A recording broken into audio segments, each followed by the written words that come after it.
back, everybody. I'm gonna be doing this a lot because I got today, tomorrow, and Friday off. So, bookkeeping. What I am doing has been inspired by Distortion Devil on Twitch, Senile Snake on YouTube, where he gets his followers or subscribers. I think it's just whoever's in the Twitch chat to suggest characters from popular media to make as a D&D character. What I am doing here is, as you can see on the side, Vampire, Swamp Thing, Frankenstein, Pumpkin King, Mummy, Werewolf. Gotta catch them all, gotta catch them all. I am making iconic monsters into D&D characters for a one-shot idea I had in which the player characters play these iconic monsters. I created Vampire, half of Swamp, a little more than half of Swamp Thing, Pumpkin King, and Werewolf off stream because I didn't know how to do OBS yet. I am that dumb. However, the last episode, or stream, whatever the hell you want to call it, I made all of Frankenstein. And it is Frankenstein's monster, not Dr. Frankenstein. And the one before that, I finished up the Swamp Thing. These are all going up on YouTube, on my YouTube account, which should be under the exact same name as my Twitch channel, Rage_Eternal, capital R, capital E. Right now, we're making Tut Onkman based on the iconic monster, the Mummy. Right now, it's going to be level 14. It is going to be a cleric.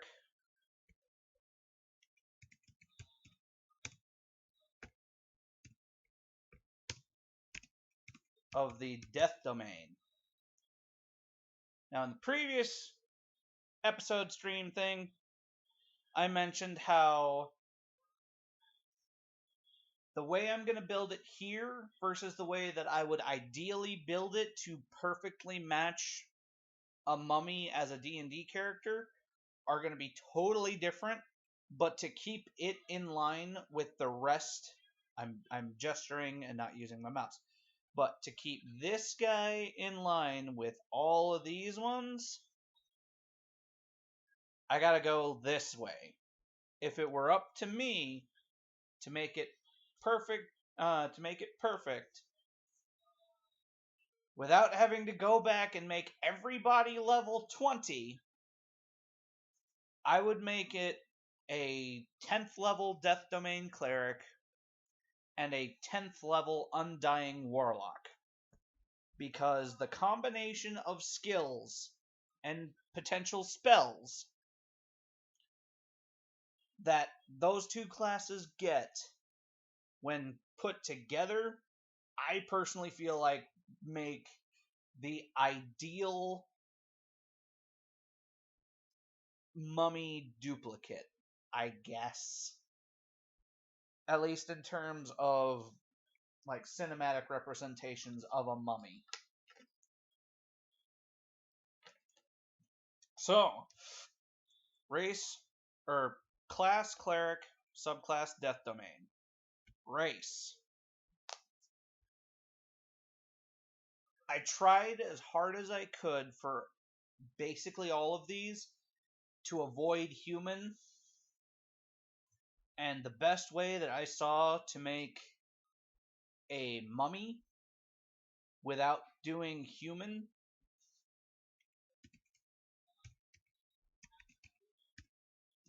was a Genasi. Just because I don't like the way the subrace doesn't also show the Wraith. Specifically, an Air Genasi. However, I'm going to take a little bit of liberty with the Air Genasi of this to replace its Levitate innate spellcasting and instead give it Dust Devil as opposed to Levitate. I gotta shrunk that. Gonna make it iconic monster. Alignment.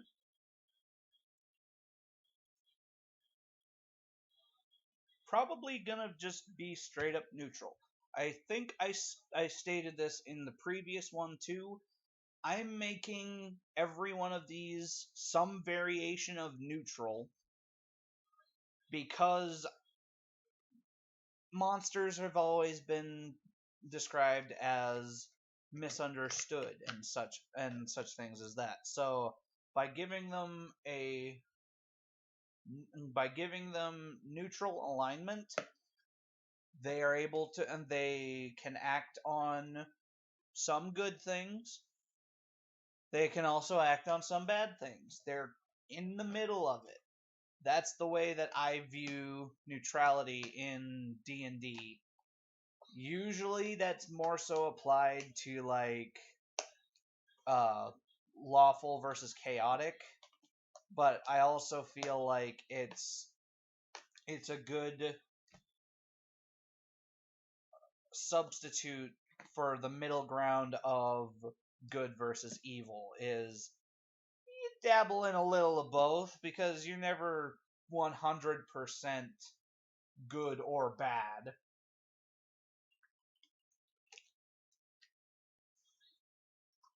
At least in the case of neutrality. Darn filthy neutrals. Being all neutral. If I die, tell my wife I said hello. Points if you got the reference. Okay. So, to keep it in line with everybody else, I made it just a straight up 14th level Death Domain Cleric. First things first, we are going to do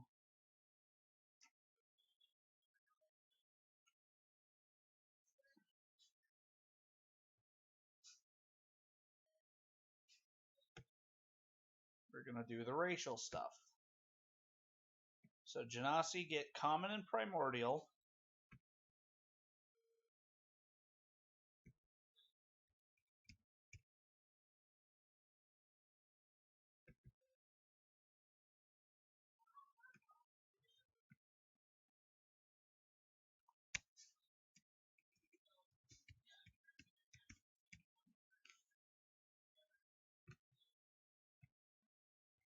They get Common and Primordial.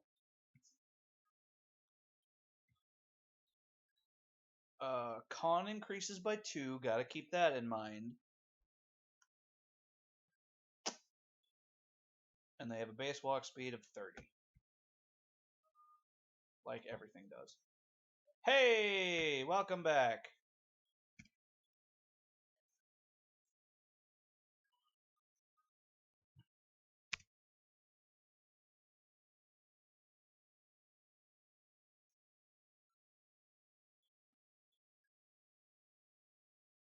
That same one you were telling me about before?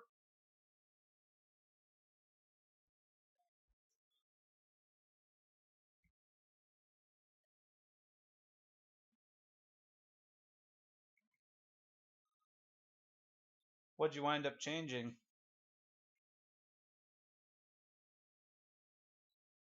Dex by 1, con by 2.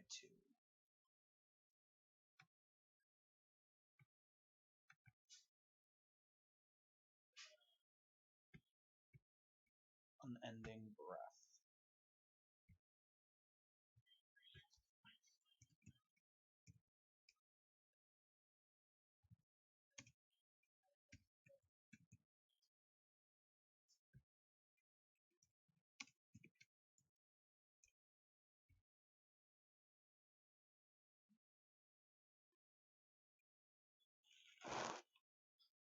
Gotcha.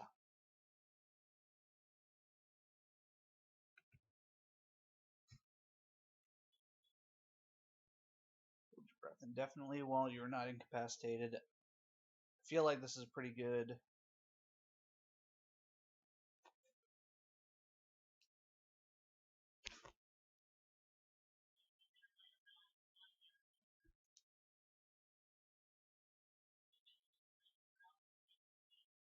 That's good.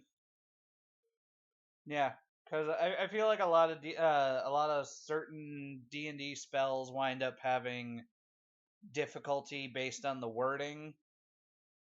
I think one of the most noted things that I can think of when it comes to funky wording, at least currently, is the Astral Self Monk from Unearthed Arcana. The wording on the first part, I think it's the Arms of the Astral Self, just gets really weird, and I don't understand a lick of it unless D&D Beyond has fixed it. Unending breath. So it's very good that you've made things a little more clear. I've had to do that with a couple of my homebrew subclasses too.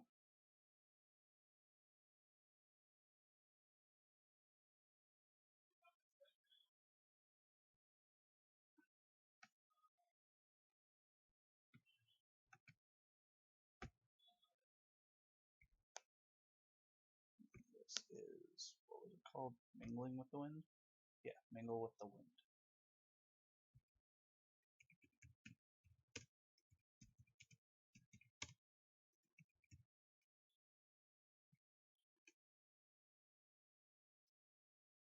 Yeah, sure, I can look over it in a second.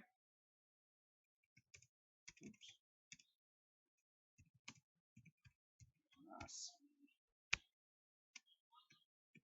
I'm just a big pile of dumb right now. Genasi. And where's that link? Click.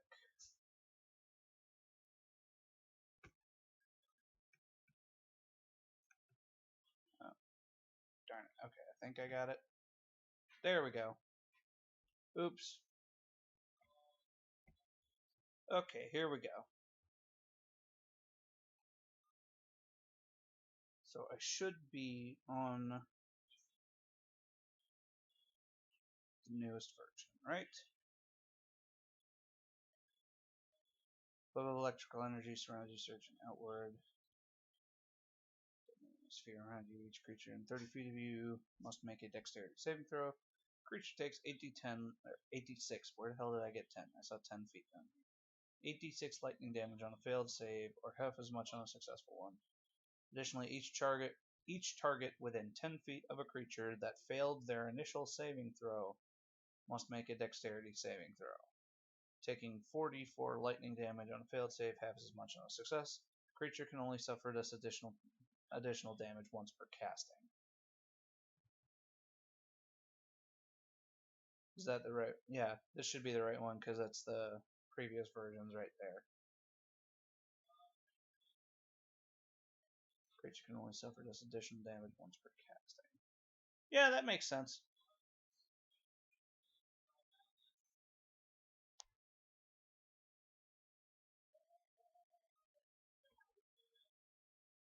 Yeah, I think so because it's because each target within 10 feet of a creature that failed their initial saving throw must make a dexterity save. On a failed save, take half damage. On a failed save, they take 44 lightning, or half as much on a success. Creature can only suffer this additional damage once per casting of this spell. That makes sense to me.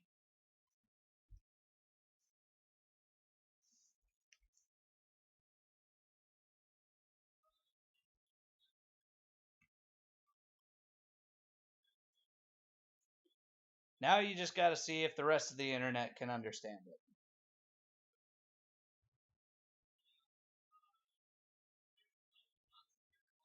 Other than levitate, I'm changing this to Dust Devil.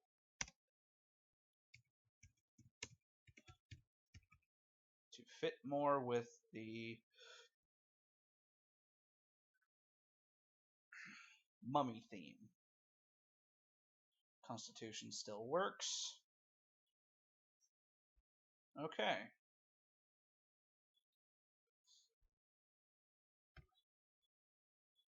Alright. Yeah, Dust Devil spell. That one I'm definitely going to have to add in because I doubt...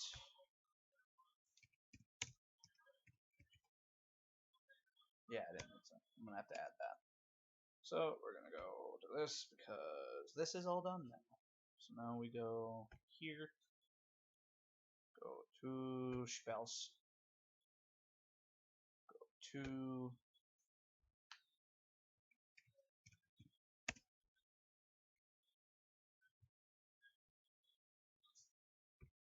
Dust Devil.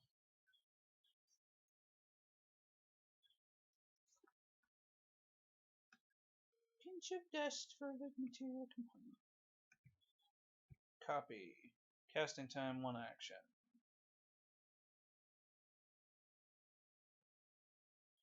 Spells.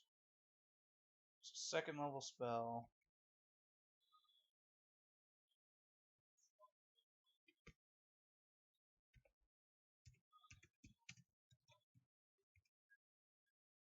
I think it's Conjuration. Casting time of 1 action. Right? Yes. 1 action, 60 foot, 5 foot cube.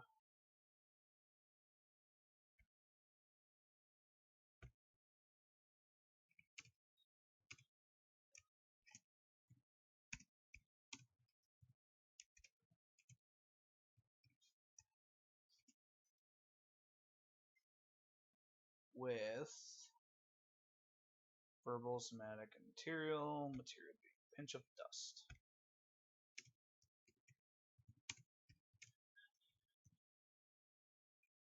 Concentration of a minute.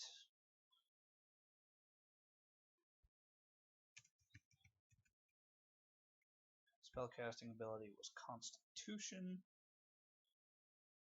And I'm pretty sure it's once a day. First, we're going to take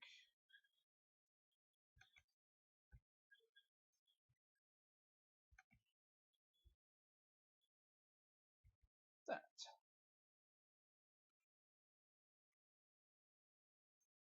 I think that's good.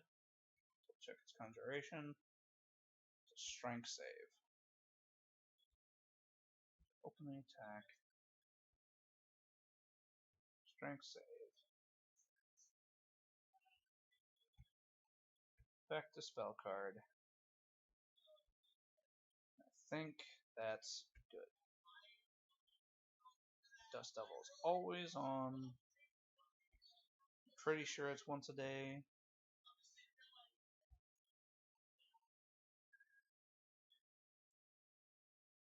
Once per long rest. So basically once a day.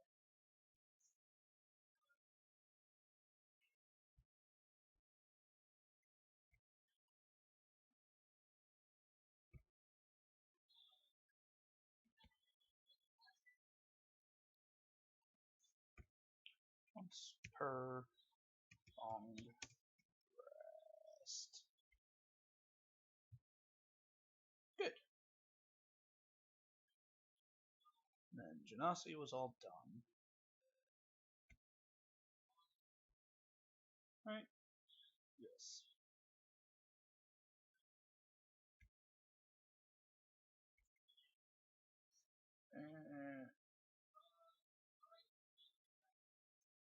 It was what? A D6 of bludgeoning? D8 bludgeoning and push 10 feet away.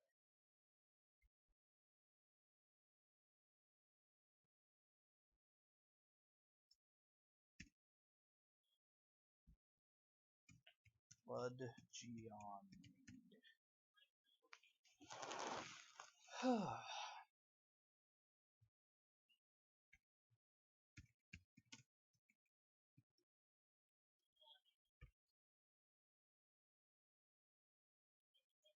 It's already got a description.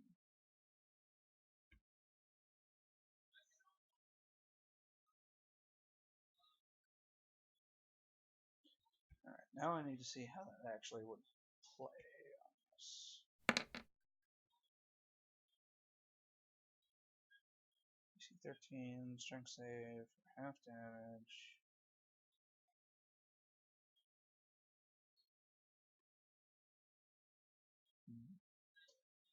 I think we're going to have to include spell card and attack because it doesn't. Actually, let's see how that works. Let's do the same thing. No. Perfect.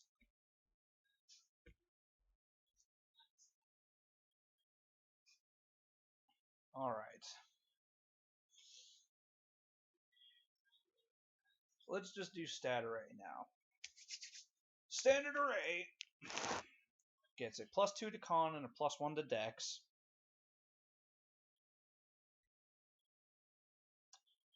I feel like mummies are not that strong. I think I'm going to put 8 in charisma. 10 in dexterity, which would bring it to a 1. Strength gets a... I feel like mummies are oddly strong. Constitution's going to be pretty high. Gets a +2. Probably going to put the 16 in that. Wisdom gets 15. Which means intelligence gets the 13. I'd say that fits a mummy. Oddly strong considering it's an undead. Dexterity is low because it's basically just bones and dust. Constitution high because it's bones and dust. Intelligence moderately high because it was like a ruling king at one point. Wisdom high because cleric. Charisma low because it's an undead. I think that works.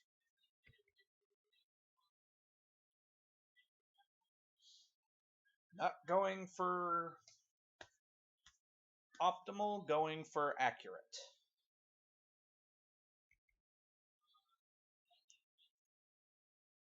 Don't get any bonuses to dexterity or armor class currently.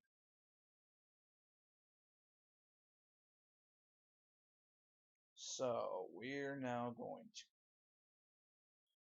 going to add health in. So at 3rd level, maxing out its constitution for the first 3 levels. It's a D8. Yes. D8. So 8 plus 3, so that's 11. First 3 levels brings it to 33. I need my dice. They're around here somewhere.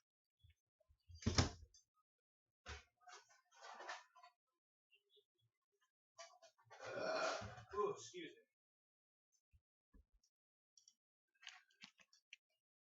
Alright, so. Sorry if this fucking making weird noises. Alright. So, at 4th level, we get an ABI. And I think we're going to bump Wisdom and Strength up. So that becomes a 16, and Strength becomes a 14. Wait. I did that wrong. Yeah, I gave it 2 13s. Easy fix. 12. Right? 8, 10, 12, 14, 15. Wait. 8, 10, 12, 13, 14, 15. 8, 10, 12, 13, 14, 15. Yes, okay. Now I have it all good.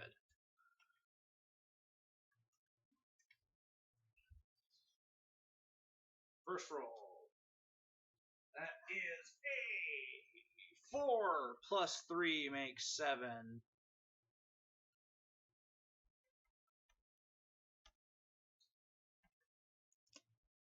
Fifth level. That is another 7.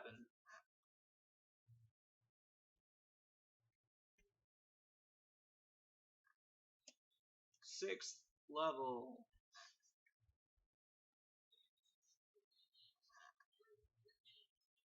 Reroll 1. Hey! From a 1 to an 8. So that makes it another 11. So 58.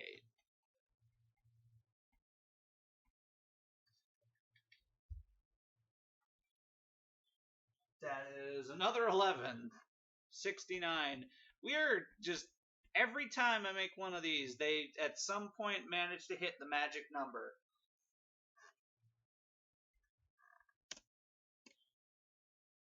Except now I forget what level I was on. I'm pretty sure it was still 7.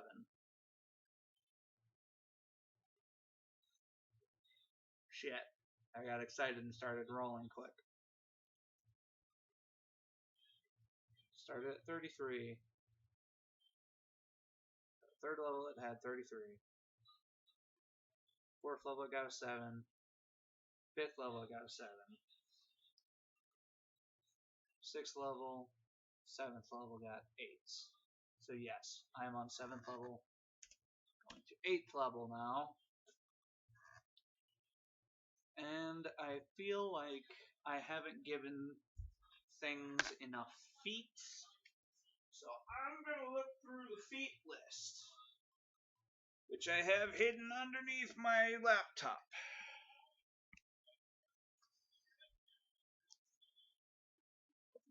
See there.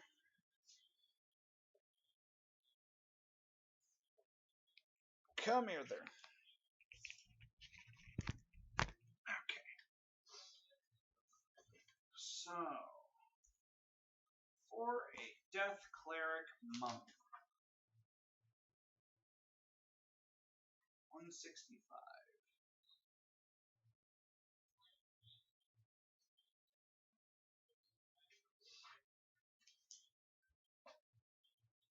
And then I think Xanathars has some feats too.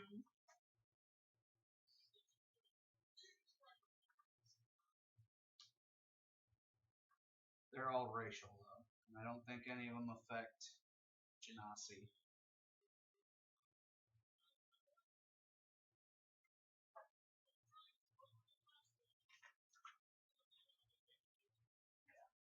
Halfling, Dragonborn, Drow, Dwarf, Elf, Half-Elf, Gnome, High Elf, Tiefling, Half-Orc, Half-Elf, Half-Orc, or Half-Human, or, damn it! Half-Elf, Half-Orc, or Human. Halfling, any small race. What else? Yeah. These do not apply in this instance. So,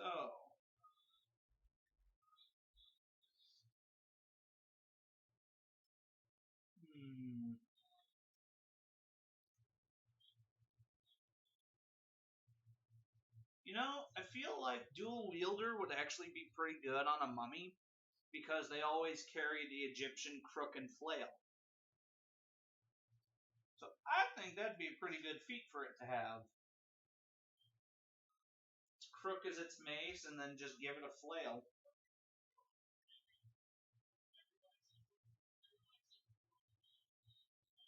Yeah, let's do that. Dual Wielder.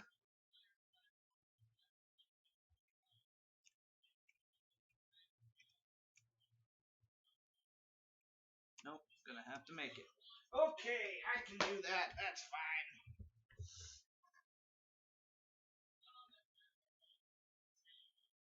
Boop, boop. I need to go to this, go to feats, go to duel. Duel.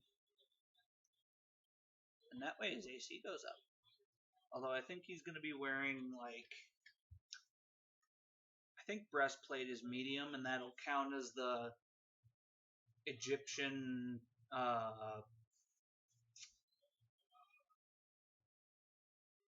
shoulder collar cape thing. I don't know what it's called.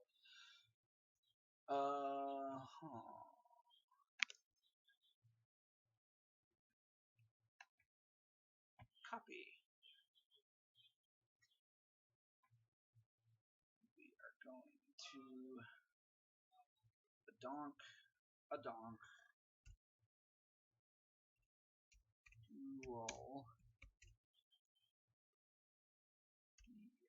Yoder, 'tis a feat at cleric 8. Paste. So you get a +1 bonus to AC while wielding a melee weapon in each hand. Use 2-weapon fighting even when one-handed melee weapons you are wielding aren't light. That fits really well, so now you can wield a mace and a flail.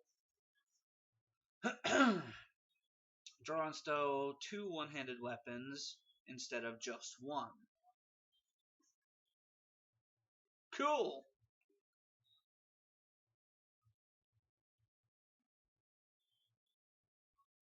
Nope, I want that one. There we go. And we roll for the health of 8th level. Maximum! So now you're at 80 health.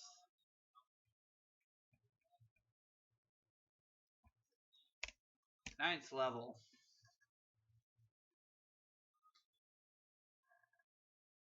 That is +6. Divine Intervention level.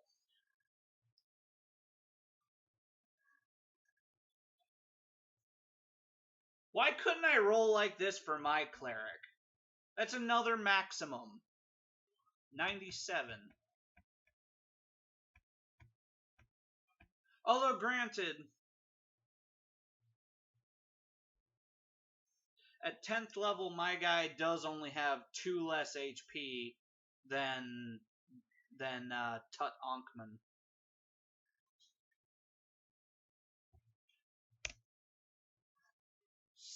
Still not entirely sure how I pulled that off, but whatever. 11th level. That is a 6 plus 3 makes 9.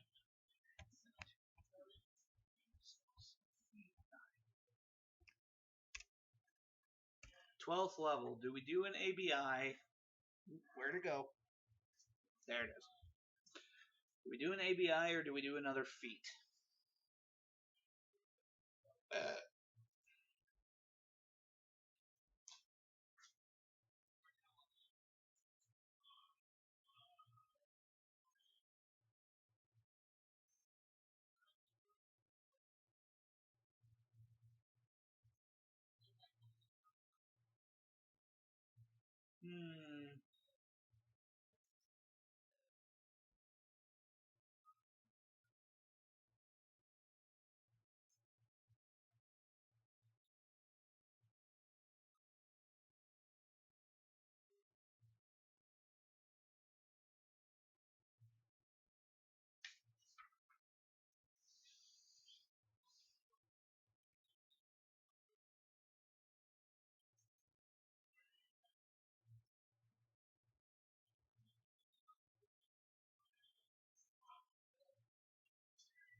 What if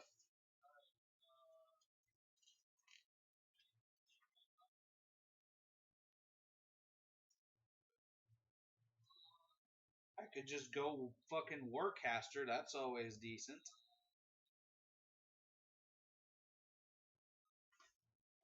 also thinking maybe we give it resilient, put it in Constitution.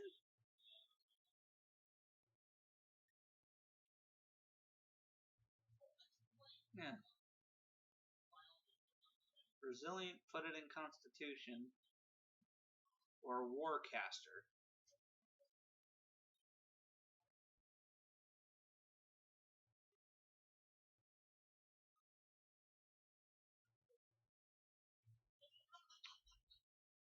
Yeah, we're going Warcaster. It's a lot more fitting.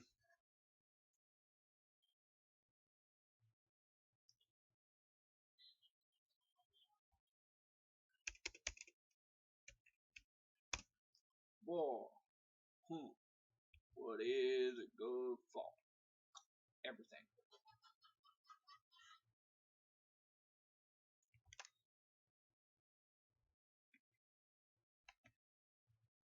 Copy. This is 12th level.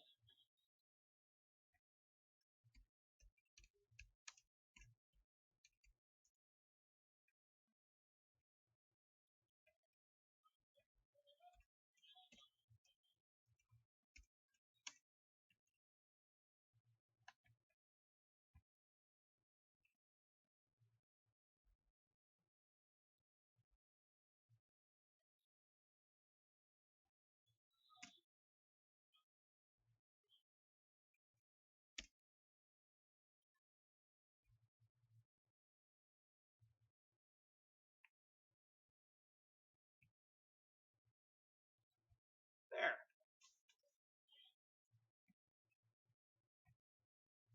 Alright, and now we roll. It's 8 points.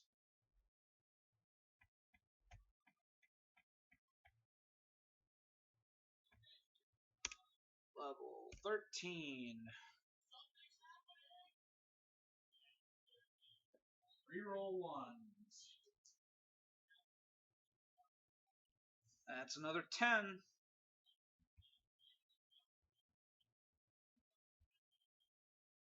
And last level.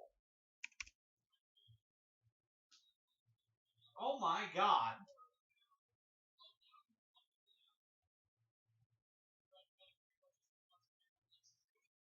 Another maximum health. We got us a tanky cleric. A tanky mummy cleric.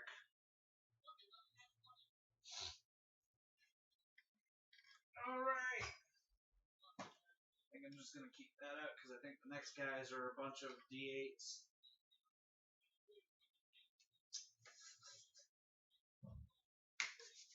Alright. Let's see.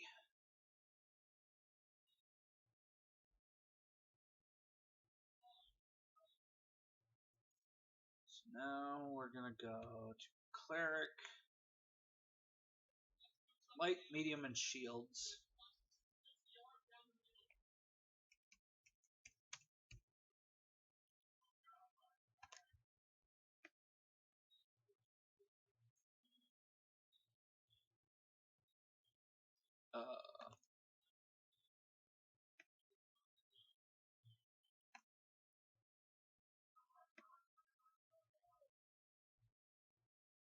Why you not take? Take the goddamn armor! Alright, let's try refreshing it.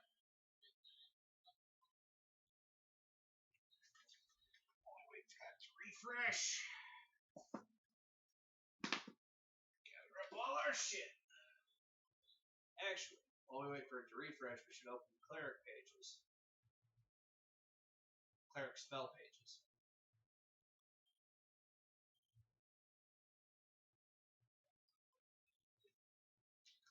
There we go. Alright. Bonk. Tut Onkman.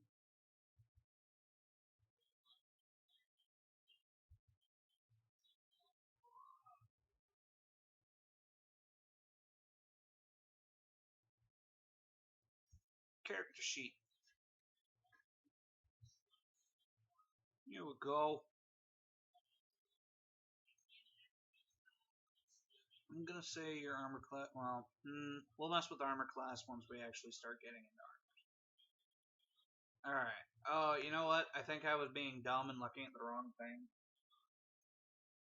No, whatever. You get to see my level of stupid.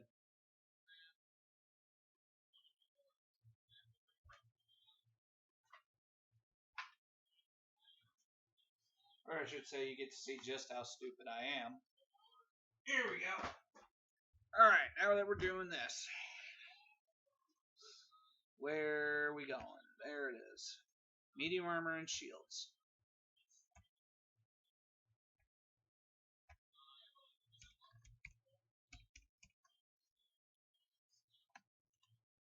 Medium armor.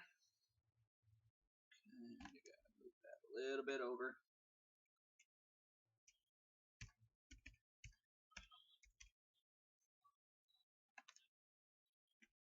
Light armor, medium armor, and shields. Weapons are simple.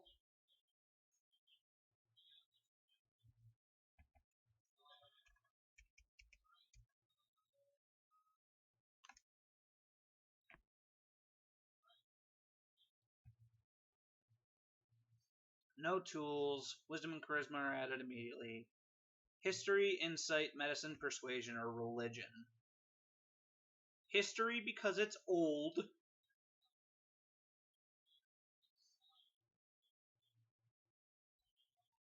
Religion because it's a cleric.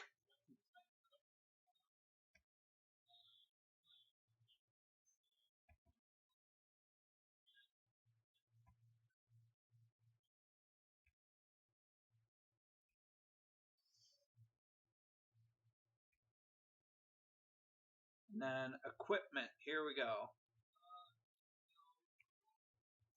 Can take a mace.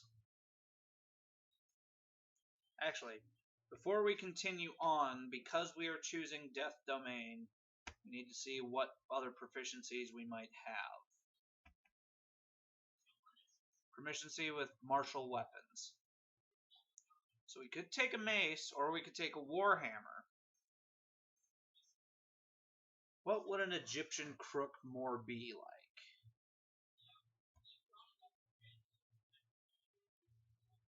I feel like a mace would be more fitting, because it's smaller. Edge. Egyptian crook. That's but hey, crook and flail. Symbols used in ancient Egyptian society, they were originally attributes of the deity Osiris that became insignia of pharaonic authority. Shepherd crook stood for kingship, flail for fertility of the land. The crook is called a heka, and the flail is called a nekhaka.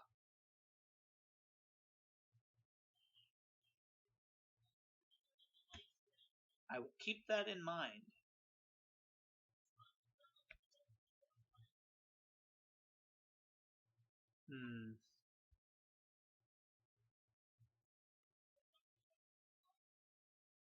Long sturdy stick with a hook at one end used by shepherd to manage and sometimes catch sheep. In addition, the crook may aid in defending against attack by predators. When traversing rough terrain, crook is an aid to balance.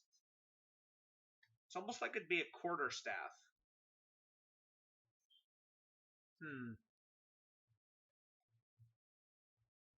Except the ones that they usually show pharaohs holding are hand-sized.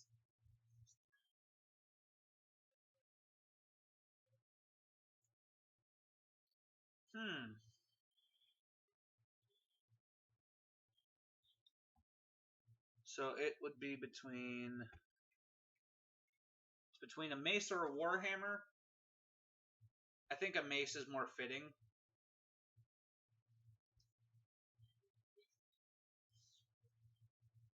So we'll take a mace, call it a heka, right? I think that's what I said.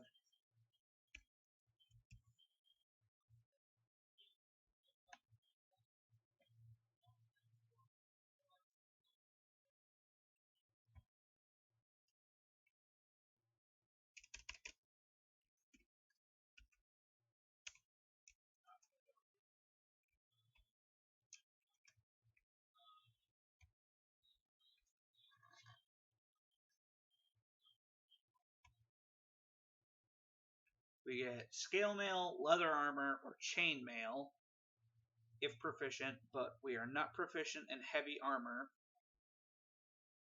So we have to go either scale or leather.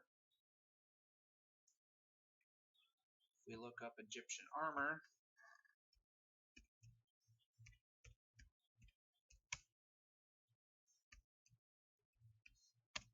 I would think it's more leather based. Made of cloth or leather, but covered with golden discs.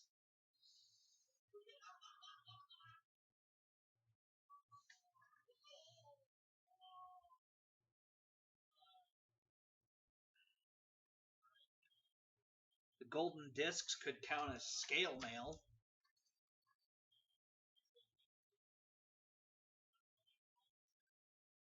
Egyptian soldiers never wore armor, wearing a belt and a small triangular loincloth.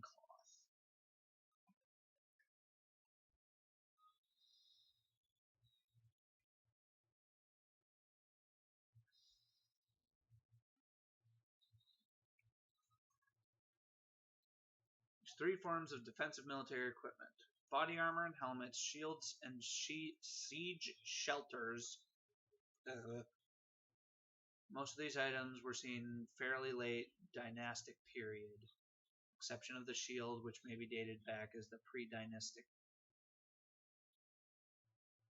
Obvious defensive equipment often dictated development of evolution of offensive weapons.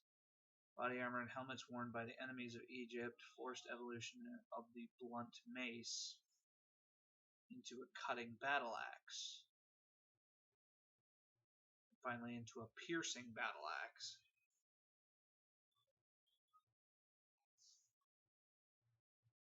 Show me the armor.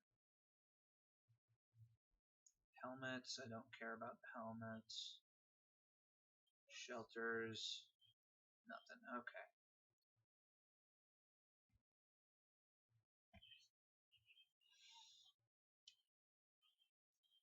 Crown was made of cloth and leather, but covered with golden discs. It's a crown.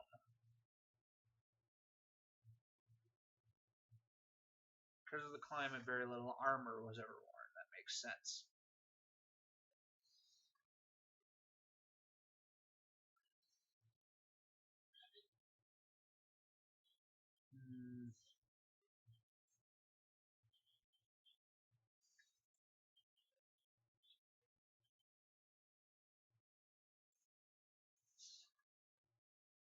I don't know where they were talking about this crown. Cloth or leather. If I had to choose, I'd say scale mail just based on this. The leather, but made of cloth or leather, but covered with golden discs. Essentially, that's scale mail. So I'm going to go with scale mail.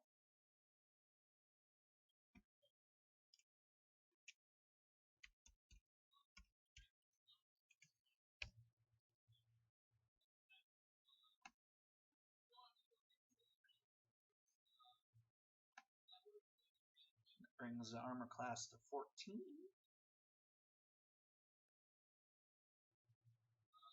And we're going to bump it up to 15 because of dual wielder.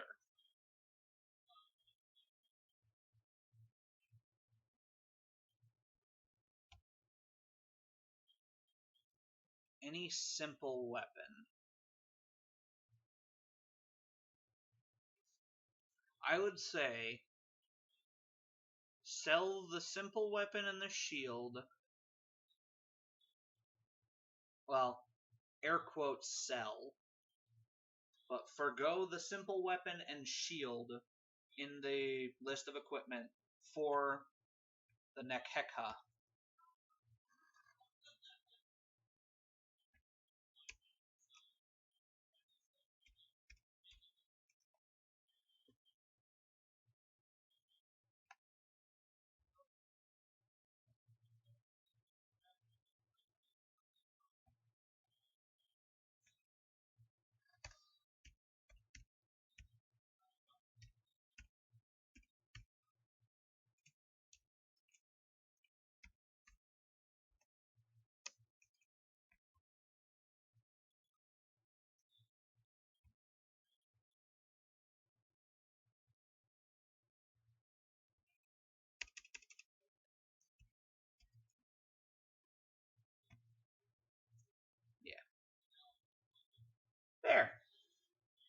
Now he's got his crook and flail.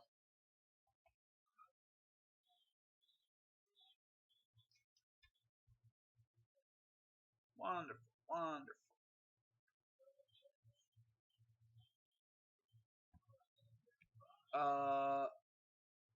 Forgoing the third by saying we would have taken the simple weapon, however, we're replacing it with a flail. Priests or Explorers pack? I would say Priest pack.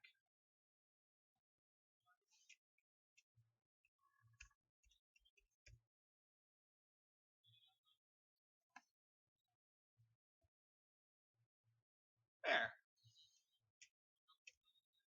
And then you need a holy symbol.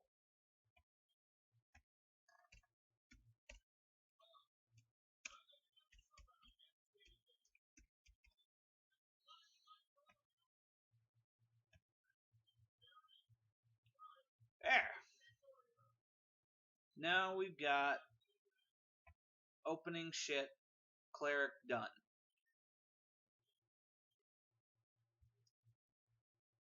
Now then, spellcasting, it's wisdom plus level, correct? Number of spells.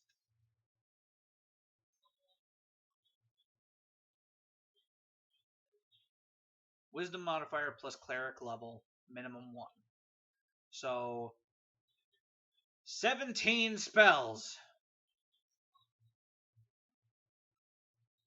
Oof. 17 spells. And how many cantrips? I'm gonna guess 5.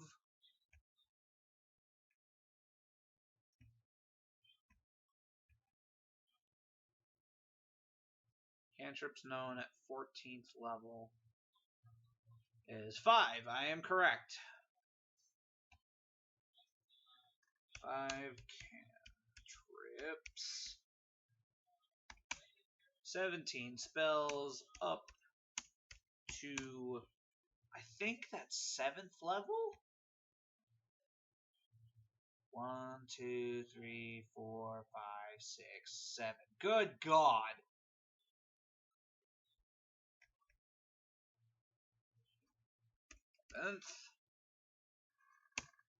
Level. Oh, doggy. And pretty sure you get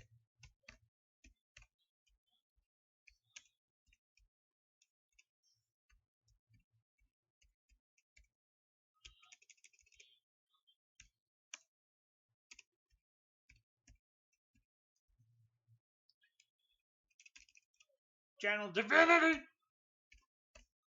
Nope. Did it again. T. Think they get 2. Right?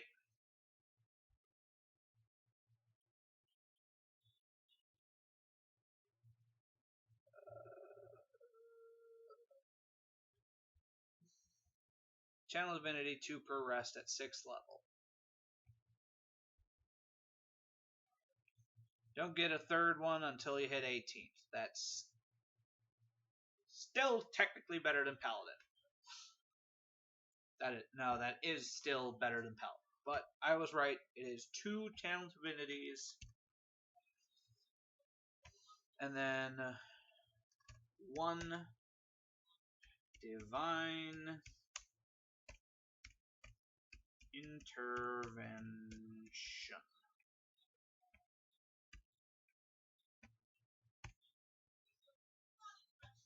I can't do slashes. Nope. Okay. 1 Divine Intervention.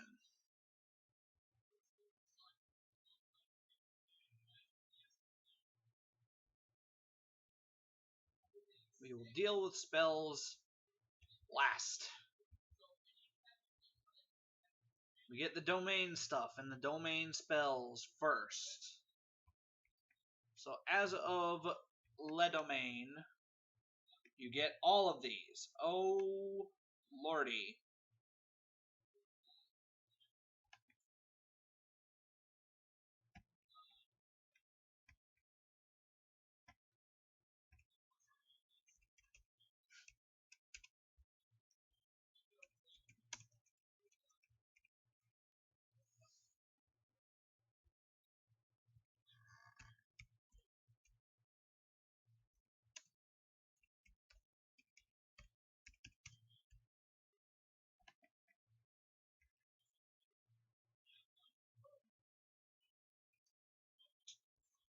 Yep. So you get False Life, Ray of Sickness. We will add the domain spells first.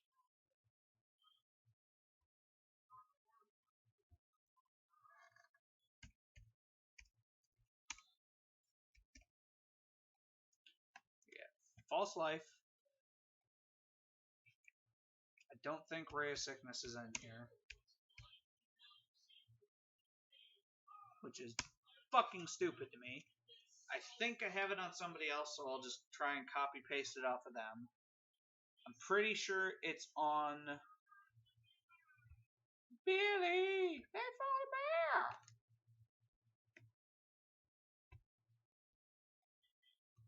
Spells.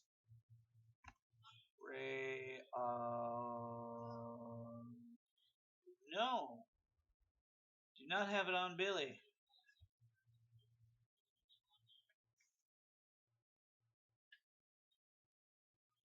Would it be on Jack? What about Allie?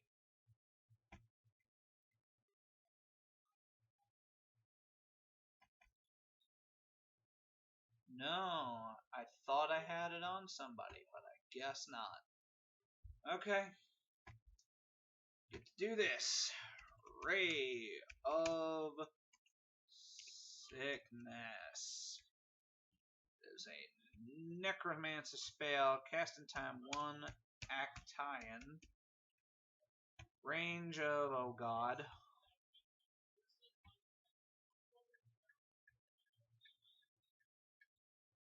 Spouse. Ray Del Sick.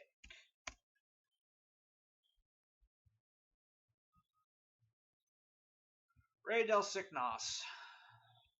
60 feet, verbal and somatic.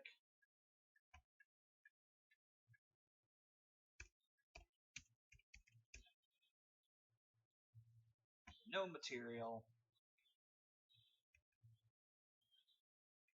No concentration. Instant firing. Spellcasting ability Wisdom. It is an attack roll. Ranged spell attack. Damage is, I believe, 1d8. 2d8 poison damage. 2d8 poisson. Right? I must make a con save. Con save or poison.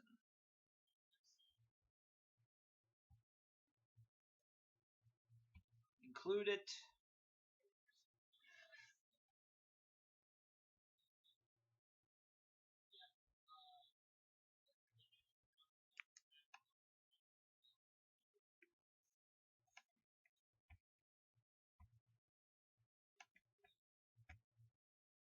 Boom!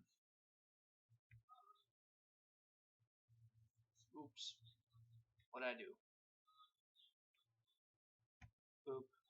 Okay. False Life, Ray of Sickness are always prepared for this cleric. Already off to a good start.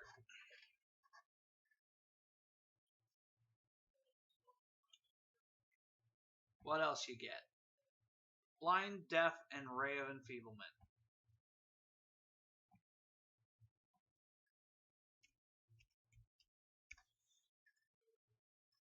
Blah, blah, blah, blindness, deafness.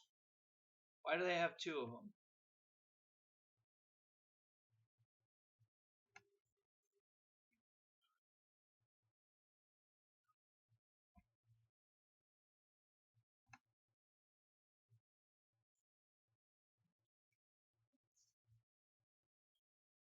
Blind or deaf and choose one when you do.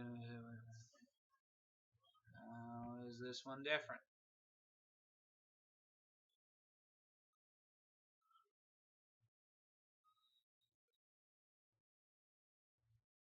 Yeah.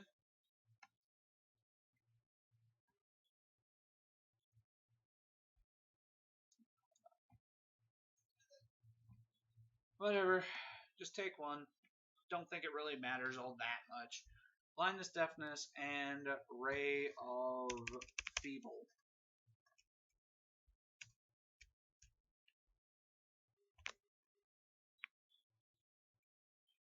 Those are always prepared.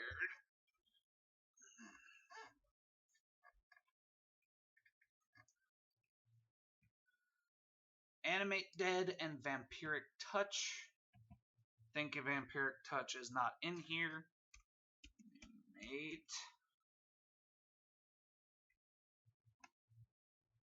Dead.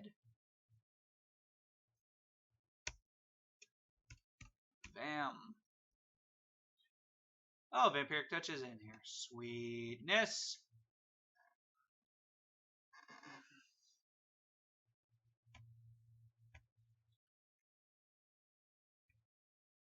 Blight and Death Ward.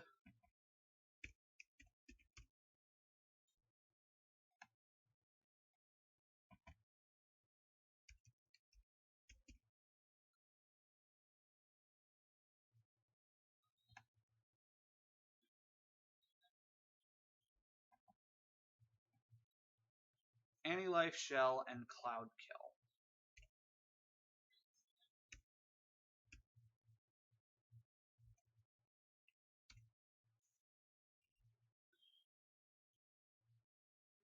Anti-Life Shell. And what was the other one? Cloud Kill.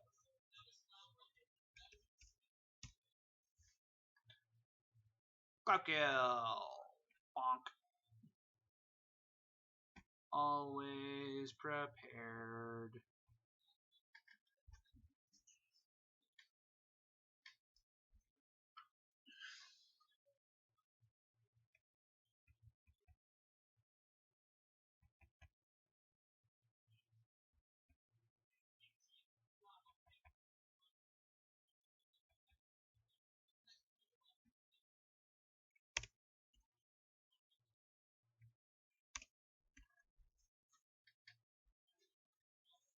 Hooky. And none of these count against our known spells.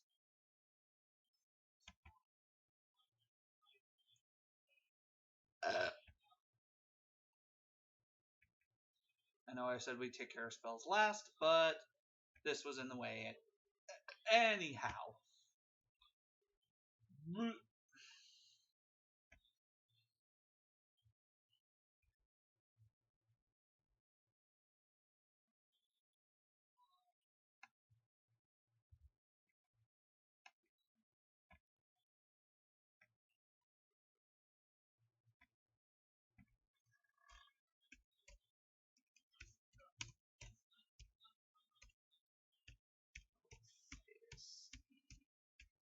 See, it's a class thing of this domain. One.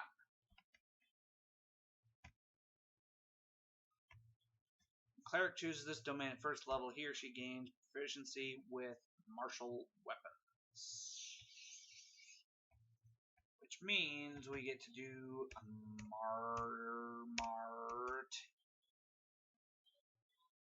martial weapon. Which means we can use the flail effectively. Yay! The Nekeka.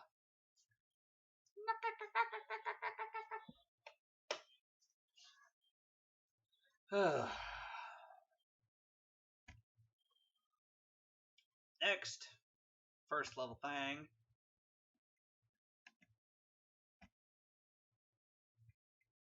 Is my favorite Overwatch character when I actually gave a shit about Overwatch, and now that they're in the turlet, and now that Blizzard's in the turlet, well,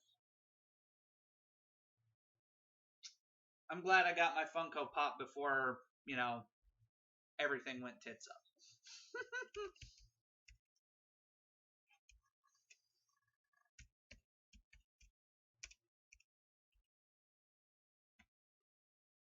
Class.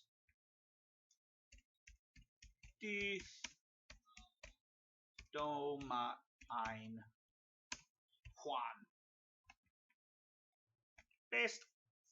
First level, cleric learns one necromancy cantrip of his/her choice from any spell list.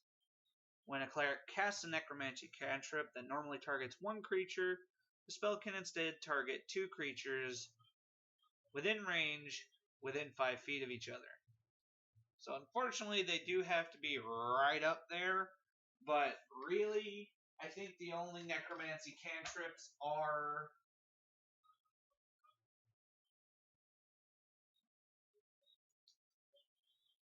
Yeah, the only necromancy cantrips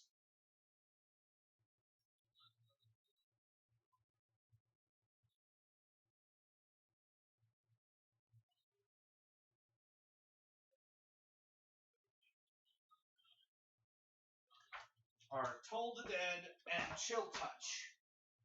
So before Toll the Dead came out, it was basically like, just say fucking Chill Touch.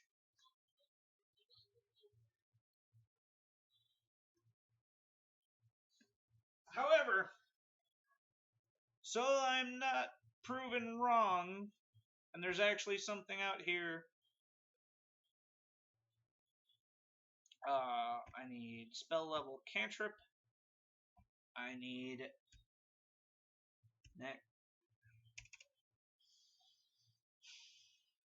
whatever.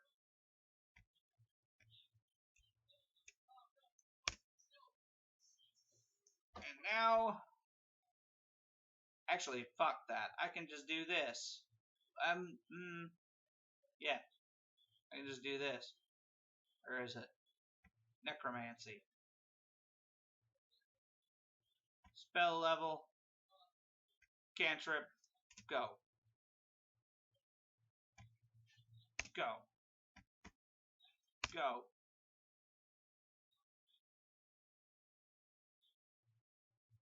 Chill Touch, Spare the Dying, Toll the Dead.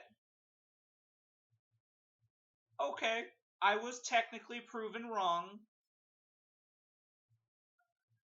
You had two options. Either take a cleric cantrip that you could just take because you're a cleric, or take Chill Touch.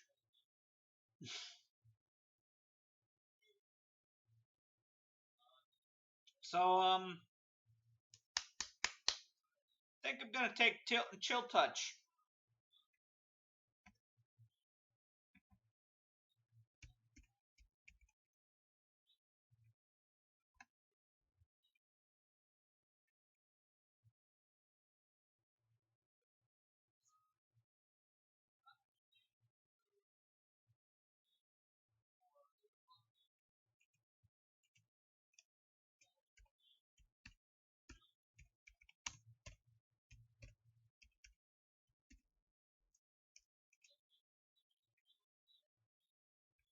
Boom.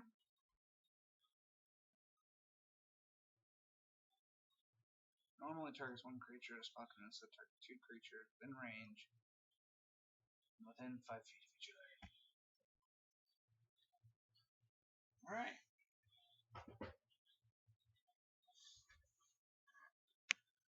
So that is Reaper done. Now at second level, in the clerk stuff,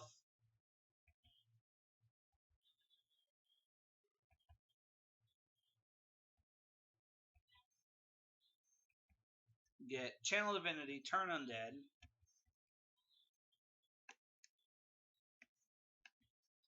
Although why a Death Domain cleric would turn their undead, I don't know.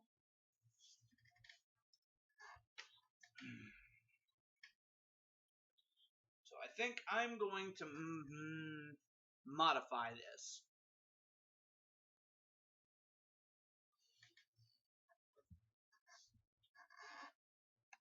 I'm going to modify this a little bit, like we did with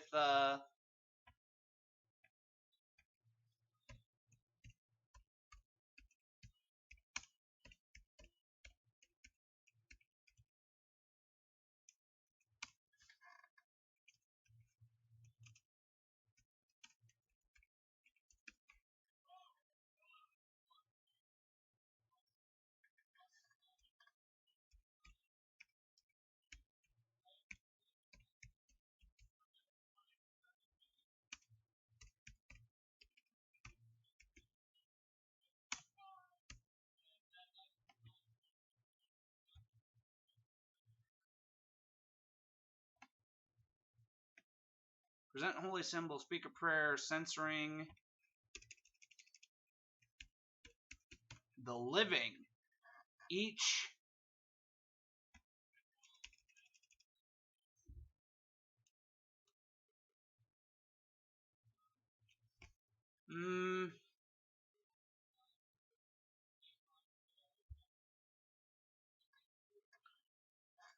I would say modify this so that it's of your choice. That way you're not also turning the monsters.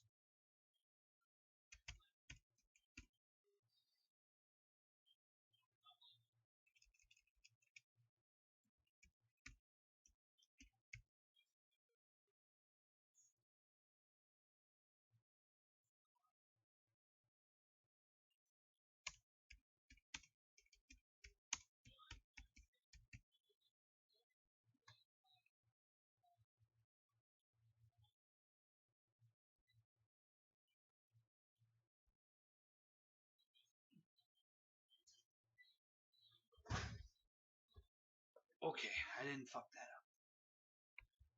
Each humanoid of your choice that can see or hear you within 30 feet must make a wisdom save. If the creature fails its save, it is turned for 1 minute or until it takes damage. Turn creature must spend its turn trying to move as far away from you as it can. It can't willingly move to a space within 30 feet of you. Also can't take reactions. For its action, it can only dash or try to escape an effect that prevents it from moving. If it can't move anywhere else, it will dodge. I'm okay with this. Channel Divinity, turn the living.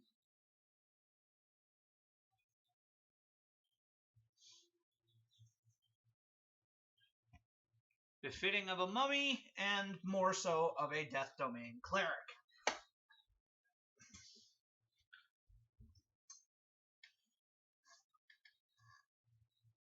And then everything else, as the next thing's ABI, which means second level you get another Channel Divinity called Touch of Death.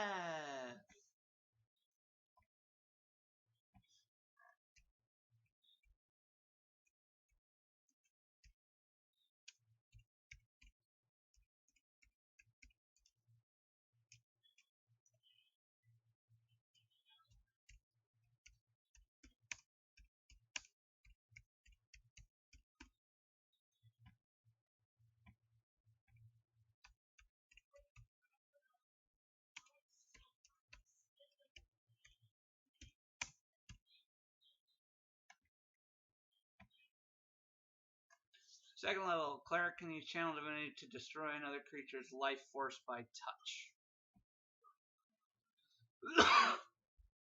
When the cleric hits with a melee attack, cleric can use Channel Divinity to deal extra necrotic damage to the target. Damage is 5 plus twice the cleric's level. You ask me, that's fucking crazy. That is literal guaranteed damage provided you can hit with a fucking weapon. And at 14th level, that's dealing a guaranteed 33 necrotic damage. On top of your weapon's damage. Death Domain is nuts.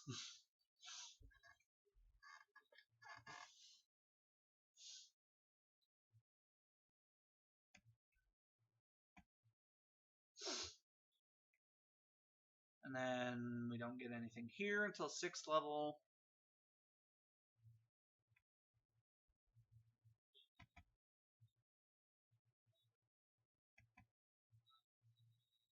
ABI. How would I flavor Destroy Undead as Destroy the Living?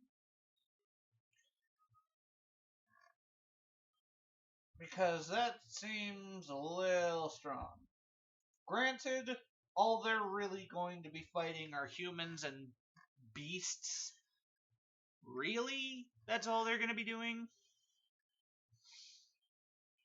However, this whole challenge rating thing's kind of out the window for this. I think.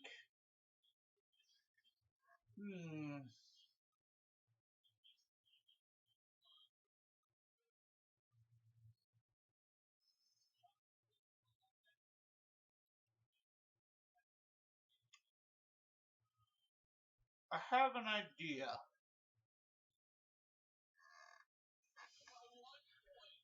Creature is instantly destroyed if its challenge rating is at or below a threshold.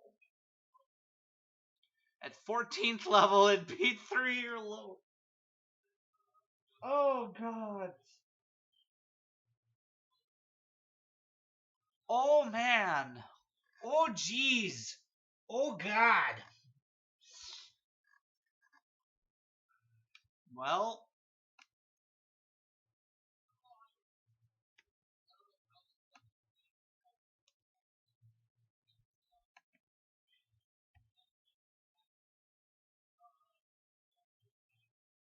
I have an idea for something.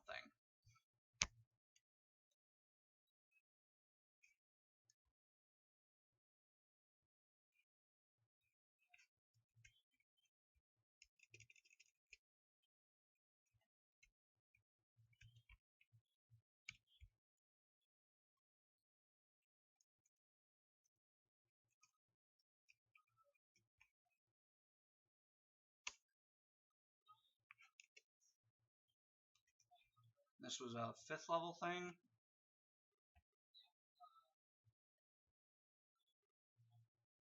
Yes.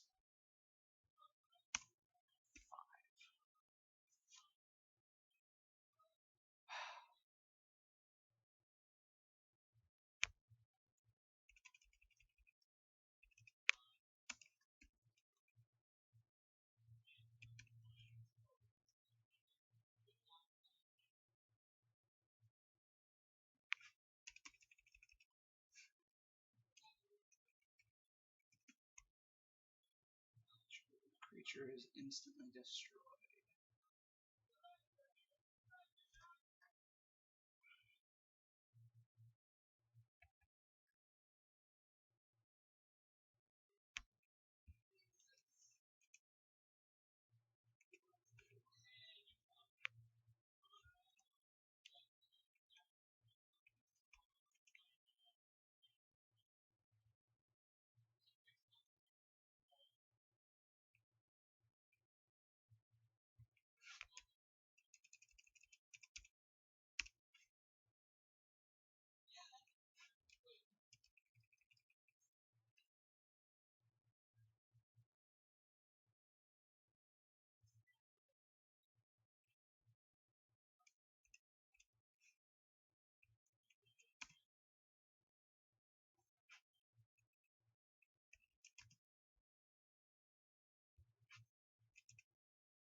How do I want to do that? Because what I'm thinking is rather than destroy the living, it converts them and turns them into zombies. Like Animate Dead.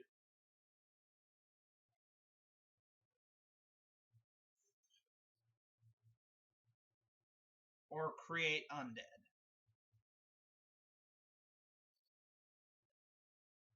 However,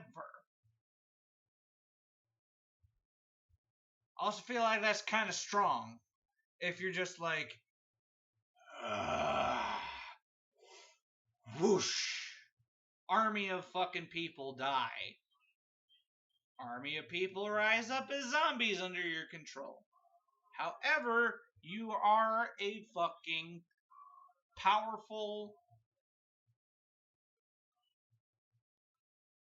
mummy.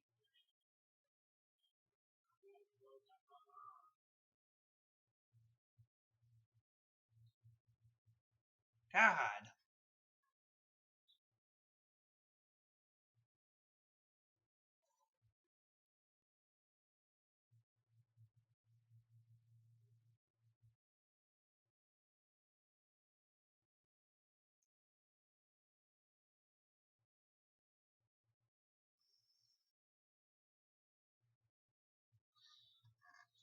I think I'm just going to call it Convert the Living.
Eh?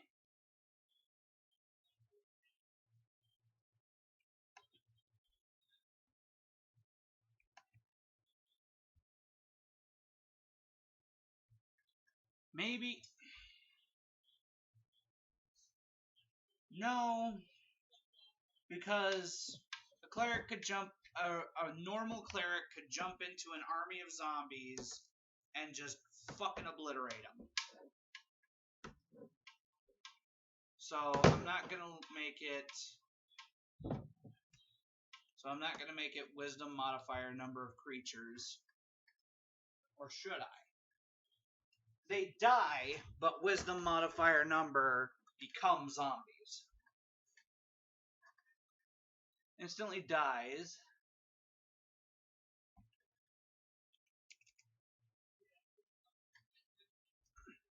Creature instantly dies, and Wisdom modifier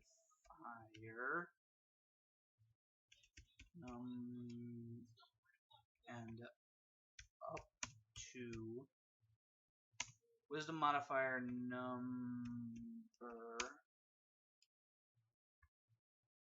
of creatures killed by this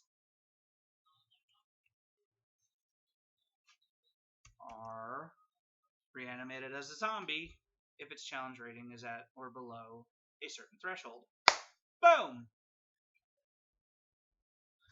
5th level, when a humanoid fails its saving throw against your Turn the Living feature, the creature instantly dies, and up to Wisdom modifier number of creatures killed by this are reanimated as a zombie if its challenge rating is at or below a certain threshold, as shown in the Convert the Living table.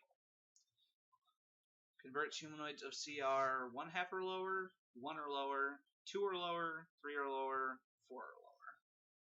So he would be able to convert humanoids of challenge rating 3 or lower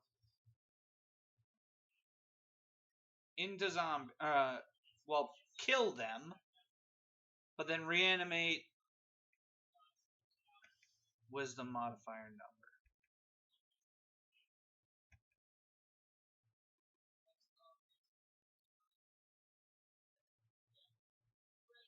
I'd still say being able to fucking conjure up 3 zombies as part of just an innate skill is pretty good. And then everybody else that died, you just snap your fingers and click and fucking do animate dead. And then you've got however fucking many more you are able to actually do. So there. I think that's pretty decent.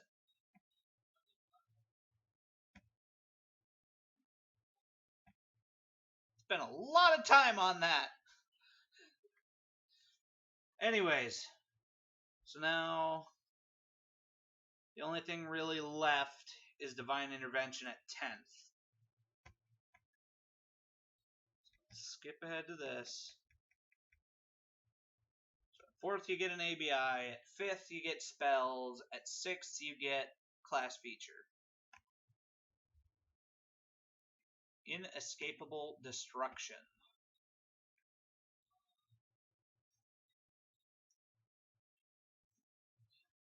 Inescapable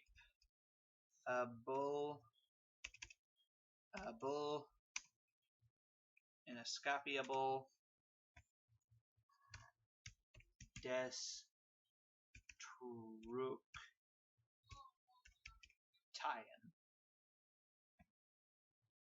Class Death Domain 6. Paste. Cleric's ability to channel negative energy becomes more potent. Necrotic damage dealt by the character's cleric spells and channel divinity options ignores resistance to necrotic damage. Hot damn!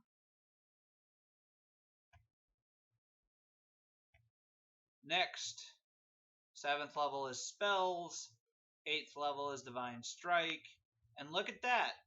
At 14th level, which we wind up ending at, we get 2d8 necrotic damage on weapon attacks. That's fucking bonkers.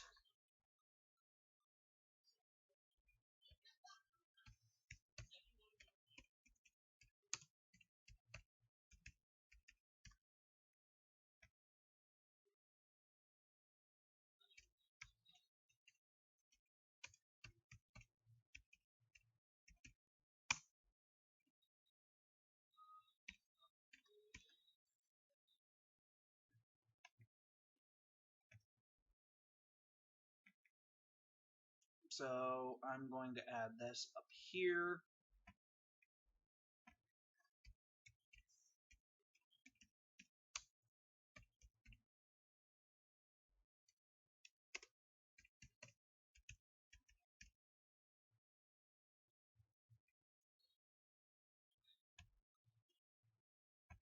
It's 2d8.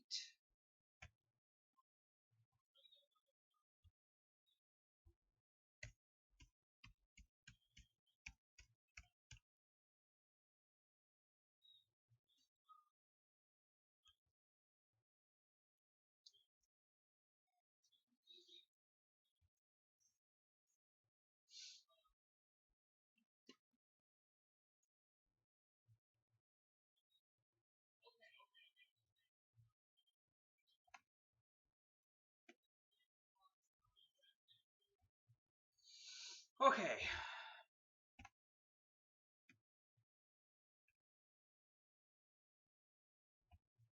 Divine Strike! And now we go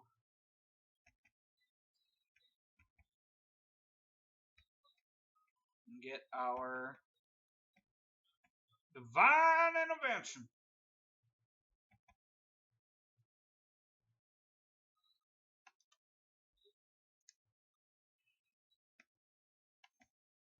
Copy.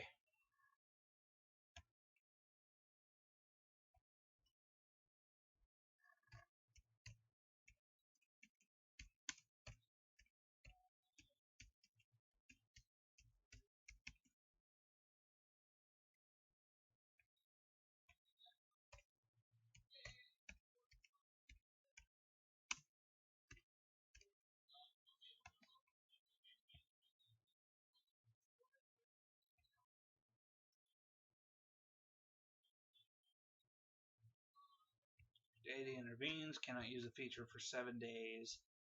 Otherwise, it's after a long rest.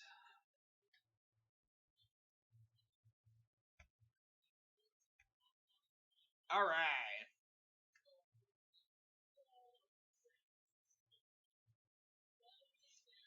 And then everything between 10th and 17th level is just spells and ABIs. Correct?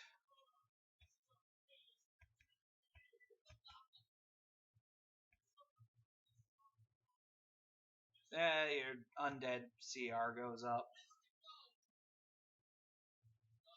Yeah.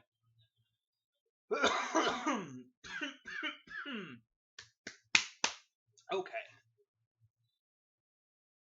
Now we get into the meat and potatoes.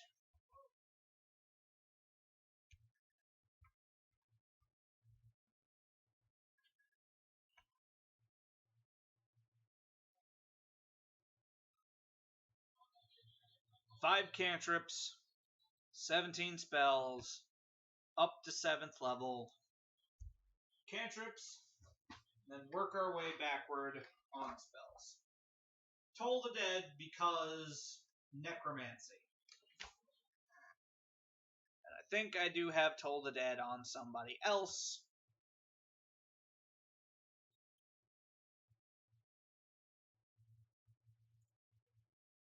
Do I have it on you?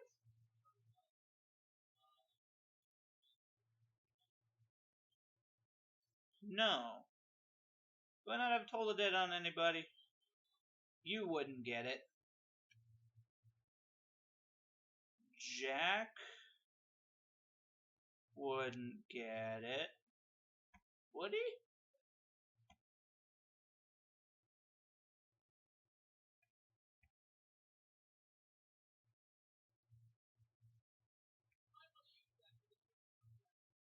Nope. Nobody has Toll the Dead. Okay. Probably gonna have to make it then.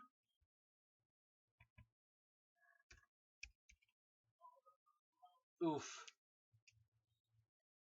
Okay, well, good thing we already have necromancy spells up. Toll the Dead. Action, 60 feet.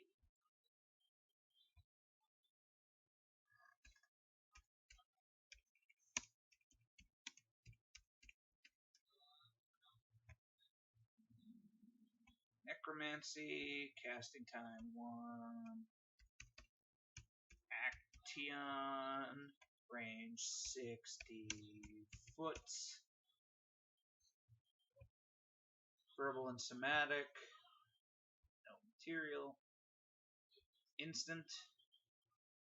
Wisdom saving throw.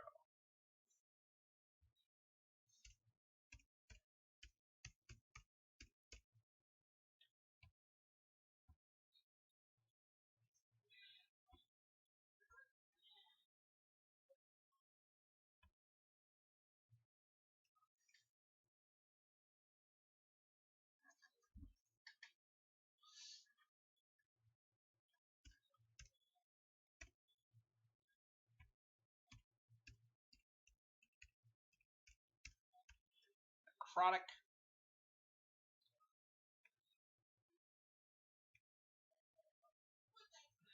Cantrip progression dice.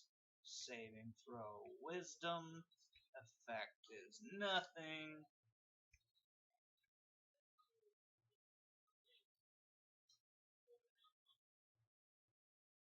Includes spell and attack on.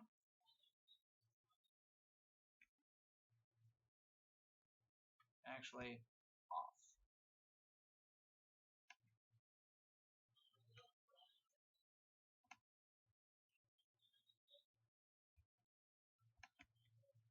Copy.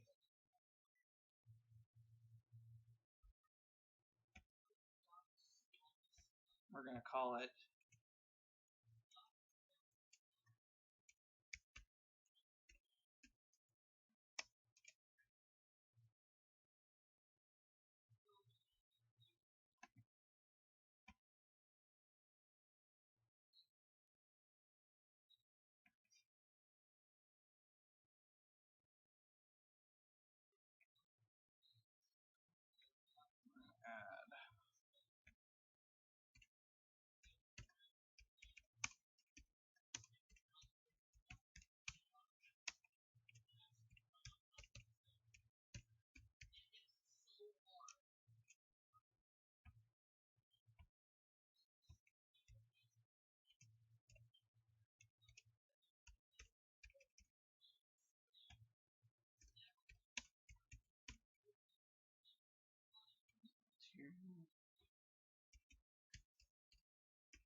cantrip progression. Dice. Still a wisdom save.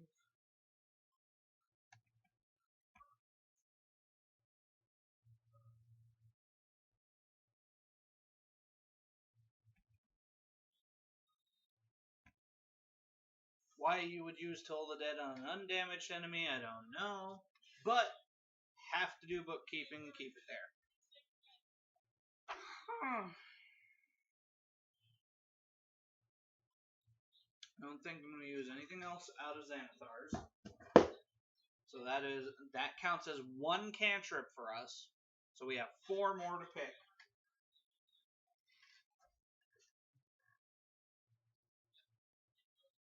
Thaumaturgy, Mending,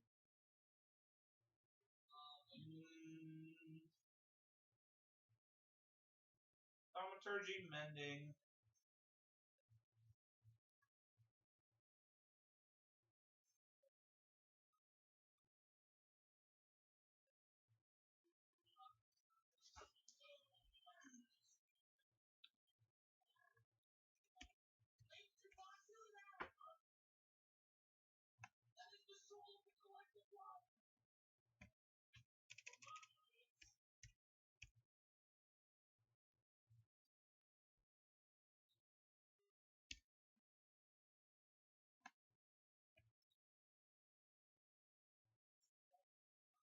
Toll the Dead, Thaumaturgy, Mending. 2 more.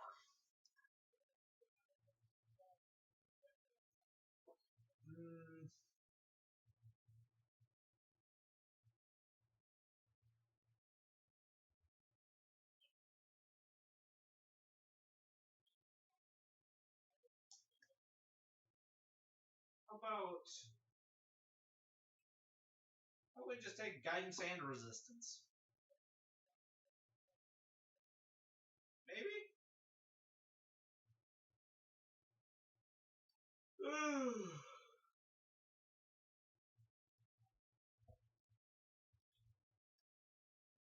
Actually, I have an idea. So I've been seeing Ack Ink spells around here. Oh wait, I wanted to go to Cleric. Cleric. Show me the Clerk. Show me the Contrip. And show me the Go.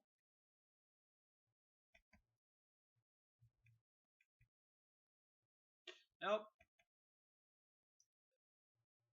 Okay, I think we're gonna just take Guidance and Resistance then.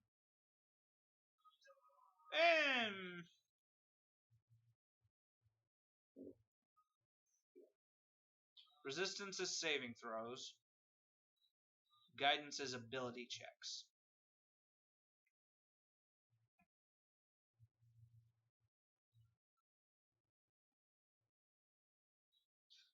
I'd say Resistance and Spare the Dying. Because why not? Not gonna reflavor it as Spare the Living, but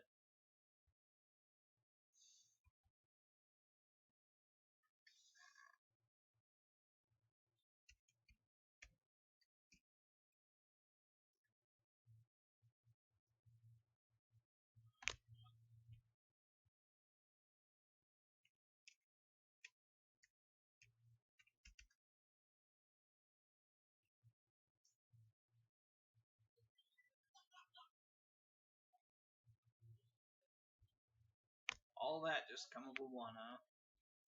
Whatever. There's a cantrip's known. Now we gotta find the 7th level spell.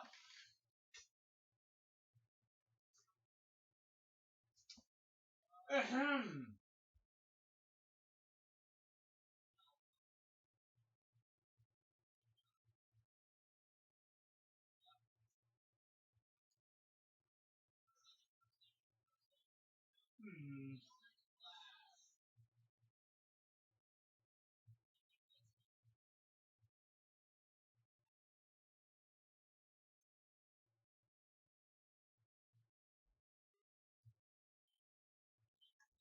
one other thing I wanted to do, kind of fudge the cleric a little bit. Now that I'm remembering Xanathar's guy.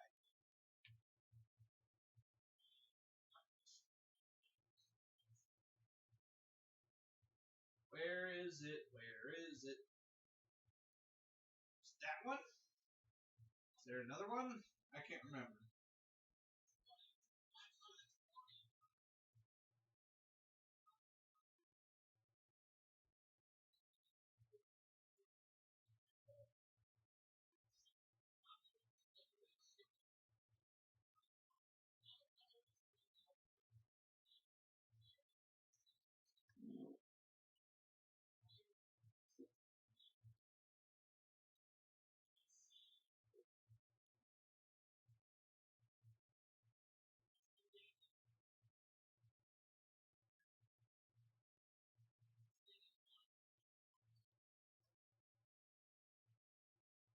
Could have made it a necromancer wizard too, but I feel like this fits a lot better.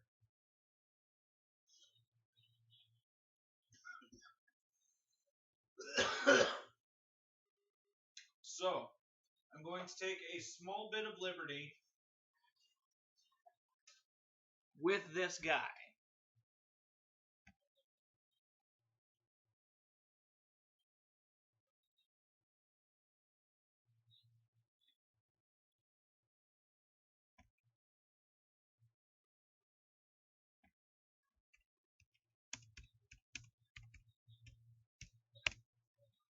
Because there's a spell called Wall of Sand.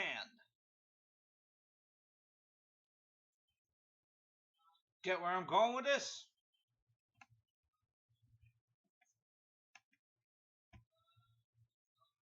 It's a 3rd level.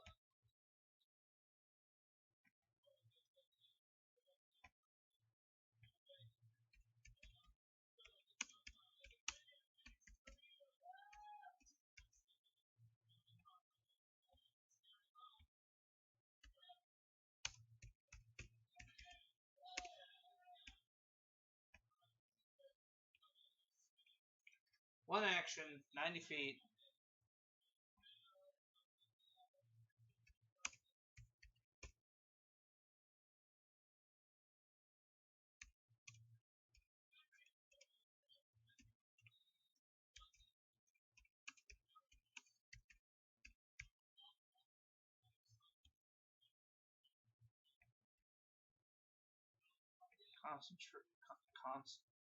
Concentration for 10 minutes.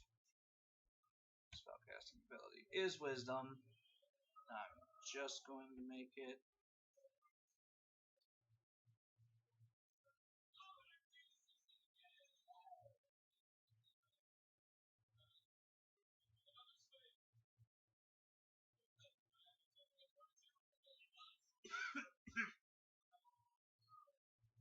I still feel like it should deal slashing damage if it's a fucking roiling, moving wall of sand.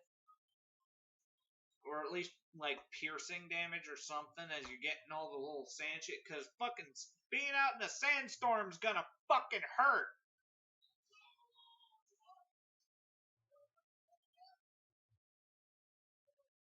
So, I swear there was another sand-based spell introduced into this. That wasn't Dust Devil.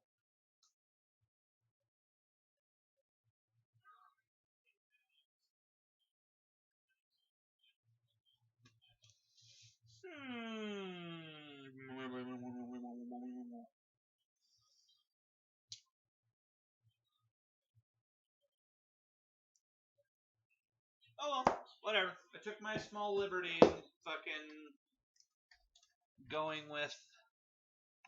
Oh, it's evocation. That's weird. Evocation, no save.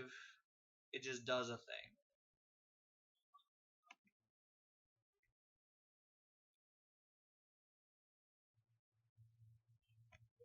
Yeah.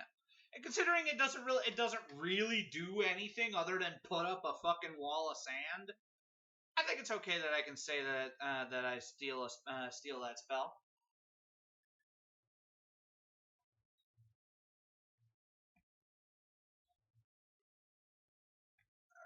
All cantrips dealt with. One spell taken. Still need to look at 7th level spells. So here's what we're gonna do. We're gonna go this thing. Gonna go up. Gonna go clerk.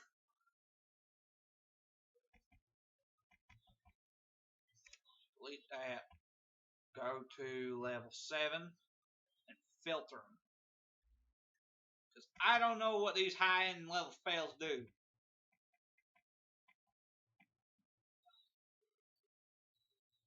Symbol does necrotic? What? Hold up, what'd it do? Cast a spell and inscribe a harmful glyph on a surface or within an object that can be closed to conceal the glyph. If you choose a surface, glyph can cover an area of the surface no larger than 10 feet in diameter. If you choose an object, that object must remain in its place. If the object is moved more than 10 feet from where you cast the spell, glyph is broken, spell ends without being triggered. Glyph is invisible, requiring investigation check versus spell save DC to find. Decide what triggers the glyph. Further refine the glyph to activate only under certain circumstances.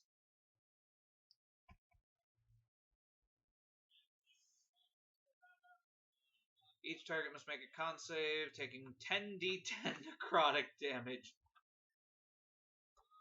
Con save. Target bickers and argues with other creatures for a minute. Incapable of meaningful communication and disadvantage on attack rolls and ability check.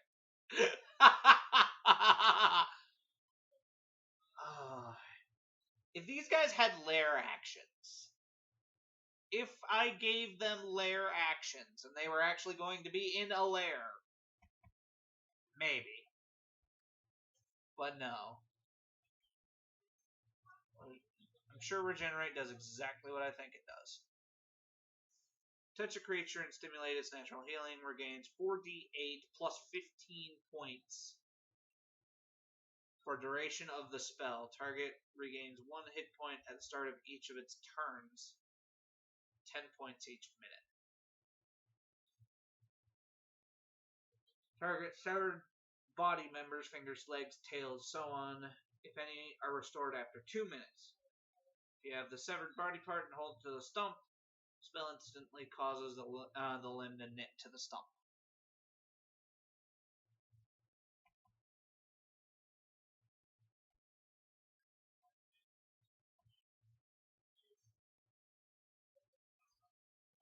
Divine Word is that thing that, yeah. Shaped the world at the dawn of creation. There are creatures you can see within range. Each creature that can hear you must make a charisma save. On a failed, creature suffers an effect based on its current hit points.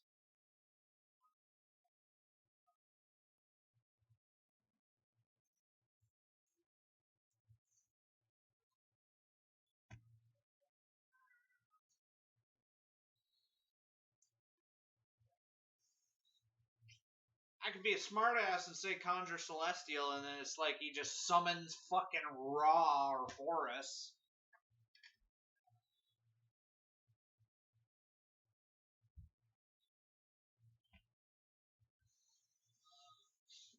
Friendly to you and companions for duration. Roll initiative. Obeys verbal commands you issue. No action required. As long as they don't violate its alignment. Don't issue any commands to...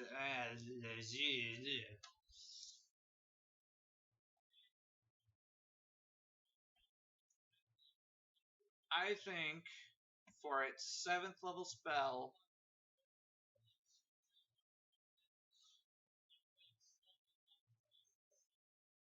we might go Regenerate.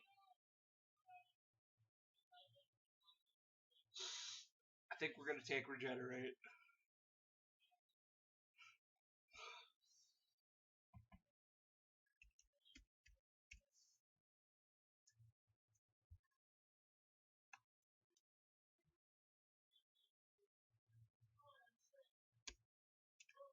Sixth level!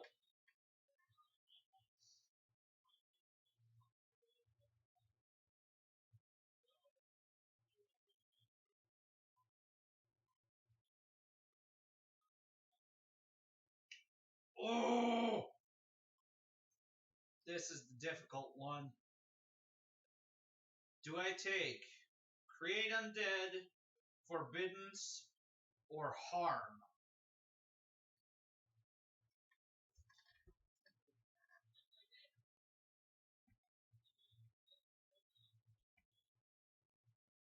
Create Undead, I think, creates ghouls rather than zombies.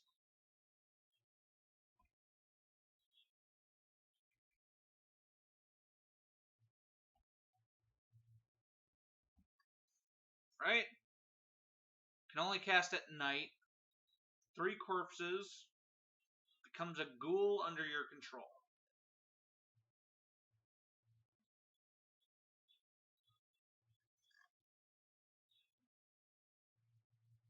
Mentally command any creature you animate with the spell within 120 feet of you.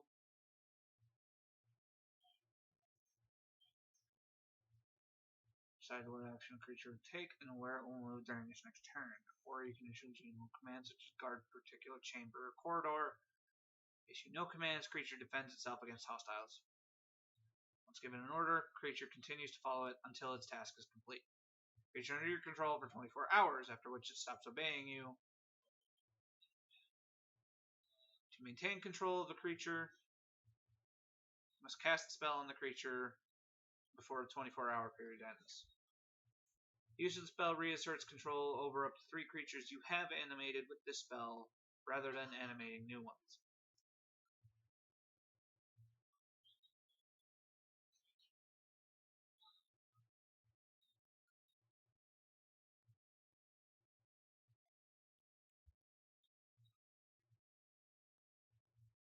Oh.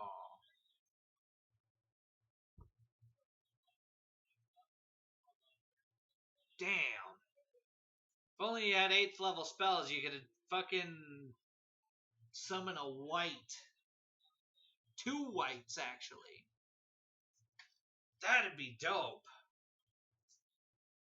Oh well.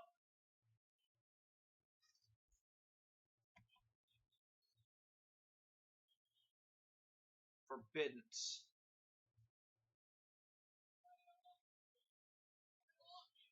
Oh, it takes a day to cast, though.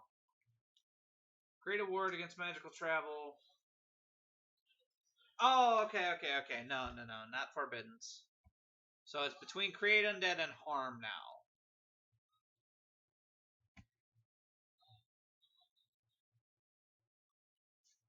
Virulent disease on a creature you can see within range. Target must make a con save. On fail, it takes 14d6 necrotic. Damage cannot reduce. The damage can't reduce the target's hit points below 1. The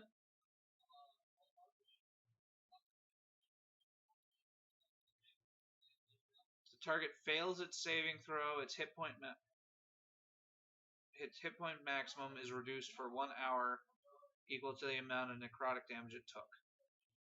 Any effect that removes disease cures the creature of this.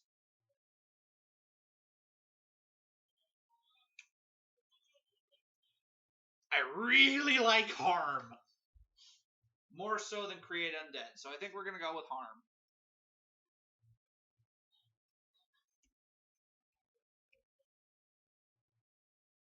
Please be in here. Hell yeah.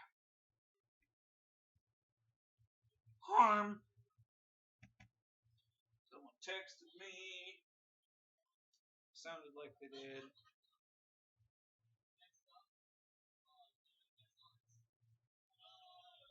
¿Qué es tú?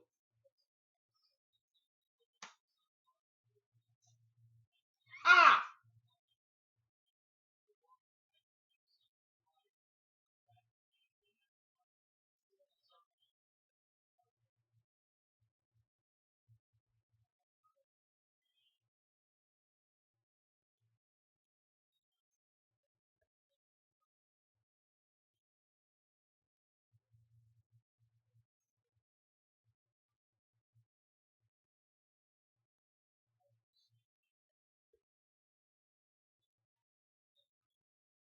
Okay, now we go to the 5th levels.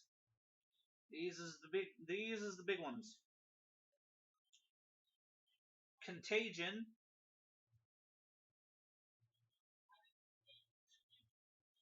Insect Plague, I think I have to go with.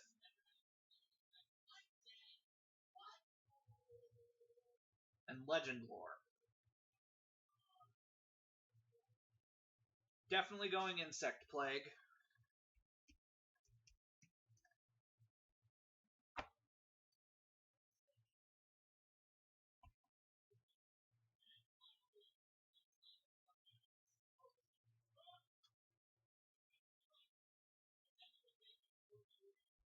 Legend Lore or Contagion. I think we're going to take Contagion.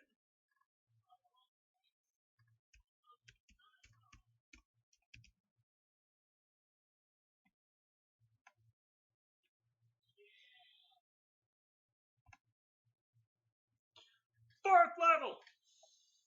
And I lost my page. God damn it.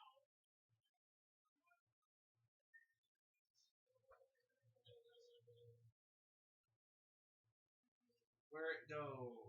Where it is though? Okay. Guardian of Faith. Guardian of Faith. Guardian of Faith.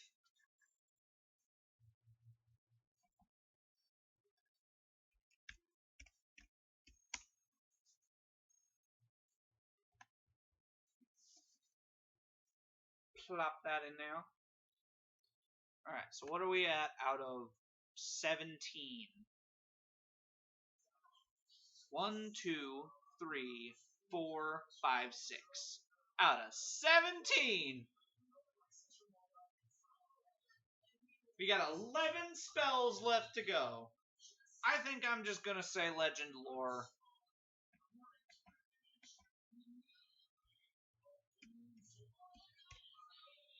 Just to get it out of the way. Boom! 4th level!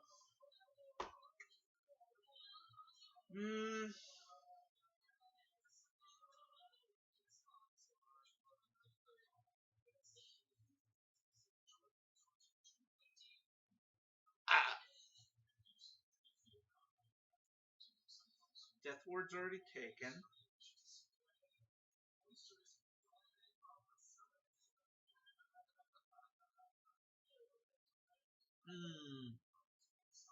How does stone shape work? Sure, that's a dumb question. It's in the name.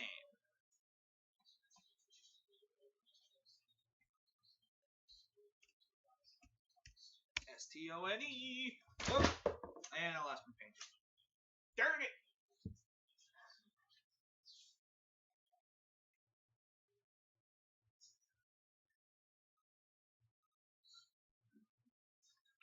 Touch a stone object, section of stone more than 5 feet. Can I turn it into sand? Shape a large rock into a weapon, idol, or coffer. You can fashion it through a wall. Oh, fuck yeah, we're taking this.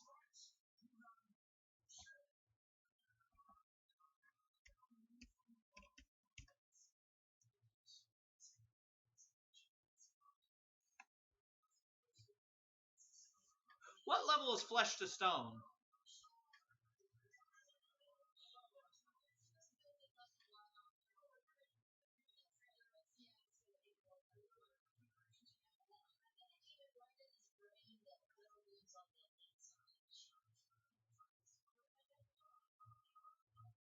Who learns it?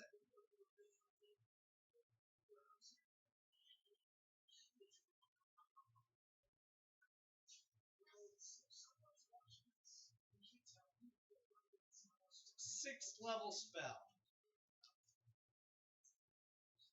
Clerics don't get Flesh to Stone. Granted, they get Greater Restoration. But they don't get Flesh to Stone. That's kind of weird if you ask me.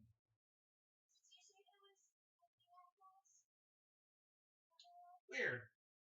Whatever. Still working on. Let's skip 4th level for now. Spirit Guardians. That's pretty good. Speak with Dead.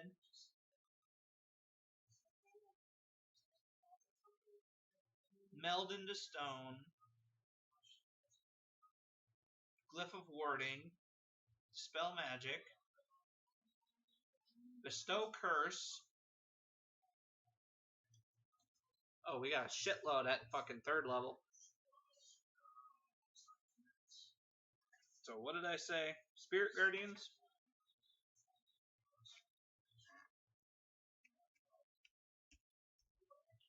Spirit Guardians. Spirit Guardians. Speak with Dead.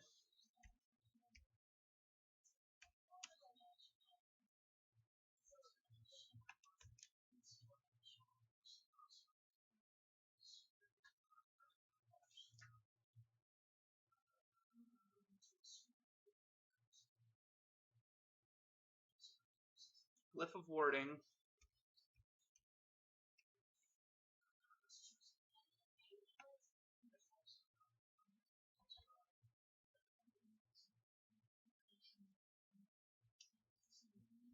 Feign Death. I don't think does what I think it does. Feign Death. Touch a willing creature. Put it into a cataleptic state, indistinguishable from death. Spell's duration, or until you use an action to touch the creature and dismiss the spell. Target appears dead to all outward inspection, and spells used to determine the target's status. Target is blinded, incapacitated, speed is 0. Resists all damage except psychic. Target is diseased or poisoned when you cast it. Disease or poison, it becomes diseased or poisoned while under spell's effect. Disease and poison have no effect until the spell ends.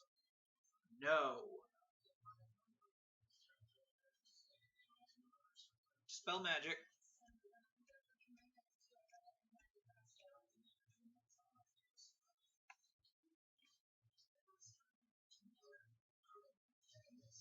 Where it is.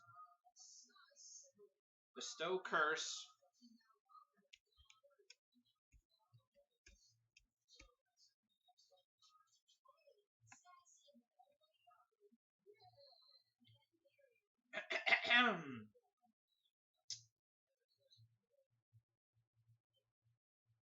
Spiritual Weapon. Silence. Hold Person.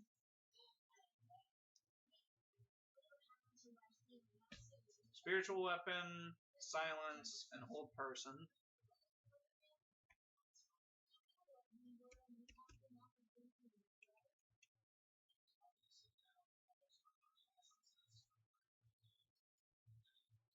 No.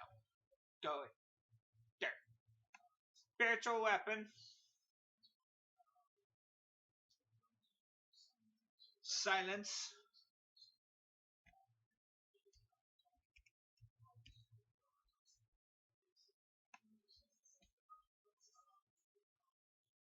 And if I go over my limit, I'll just go back and take it away. Take some away. And Hold Person.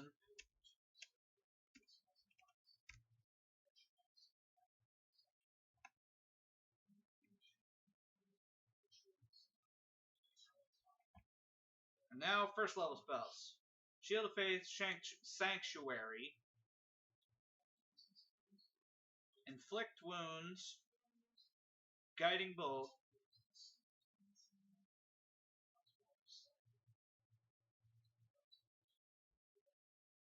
Command, and Bane. Bane! Bane you I can.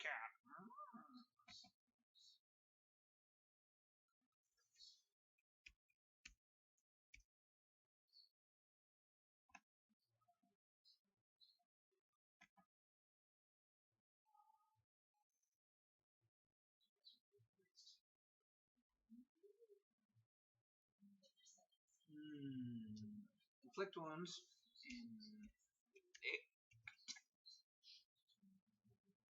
Inflict wounds.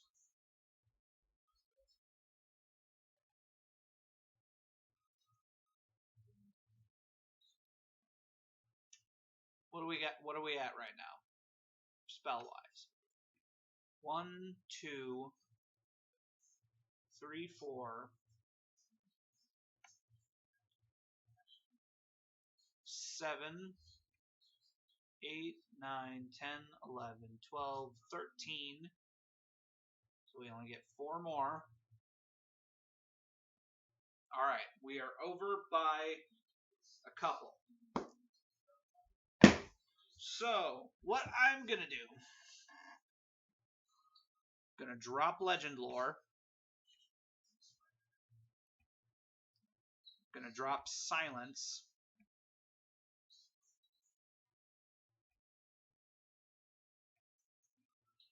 What are we at now? 1, 2, 3, 4, 5, 6.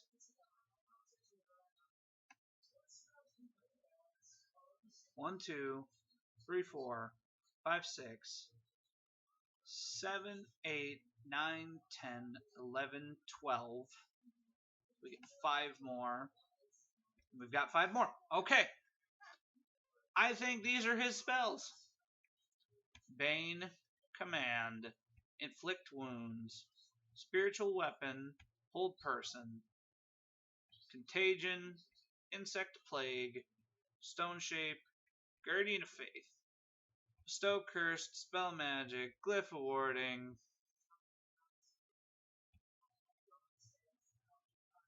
Wall of Sand, Spirit Guardians, Speak with Dead, Generate, Harm.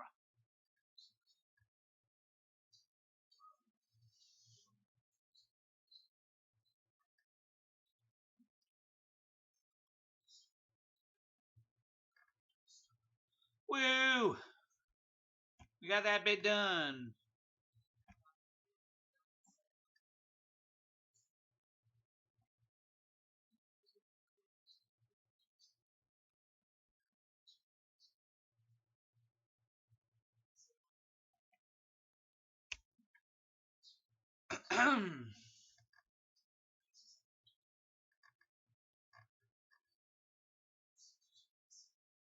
How do you usually defeat a mummy? I think water. At which point I would think get rid of command and give it destroy water.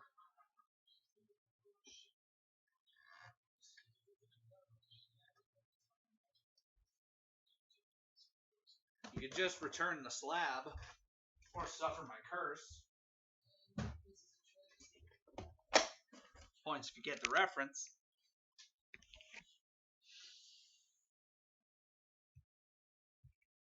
How do you defeat a mummy?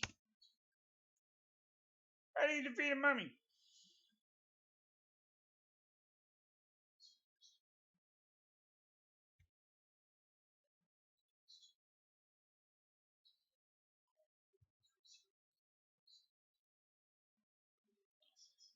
Mummies resurrected by the disturbance of their tombs, or a group of misguided worshippers, are difficult to eradicate due to the dark magic of their infamous curse protecting them. Beheading and incineration in holy flames do not guarantee death. Mummy's curse cast by ancient priests through the power of Egyptian gods grant them a return to life. Once a curse is initiated, it takes on a life of its own. Zombies are something good.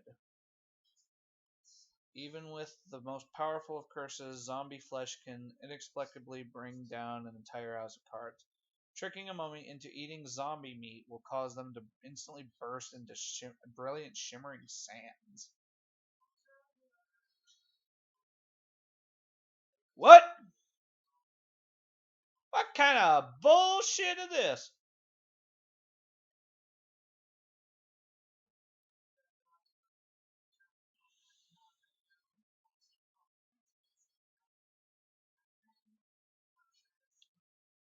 Anti-curses are a commodity. This is just a bunch of bullshit. Forcing the mummy back into their sarcophagus. End the reign of terror.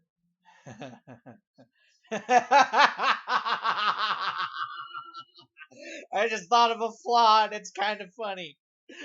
Make it claustrophobic. I'm not going back in that fucking coffin!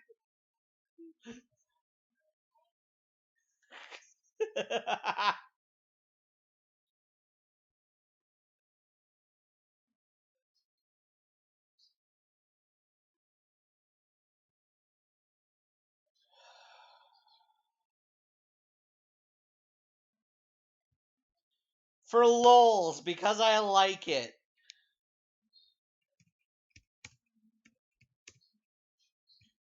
Claustrophobia.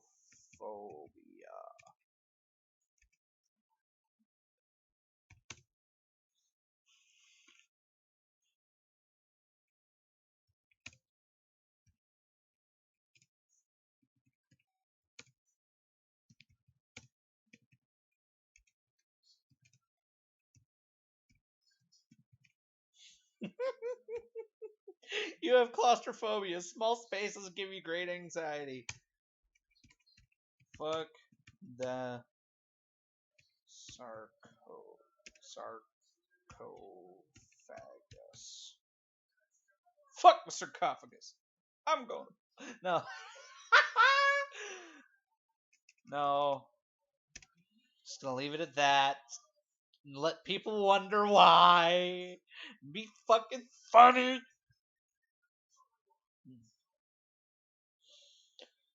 I am quite pleased with myself. Oh, iconic monster. We need to give it its feet. Get stealth from being iconic monster.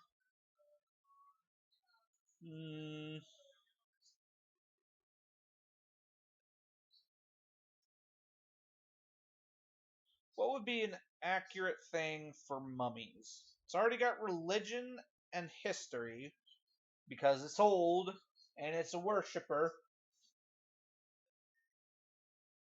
Definitely not acrobatics.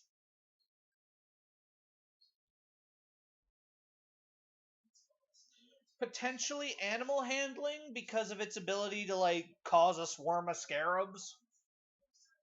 As weird as that sounds. Arcana because it's mystical mumbo jumbo. No to athletics. They don't really lie.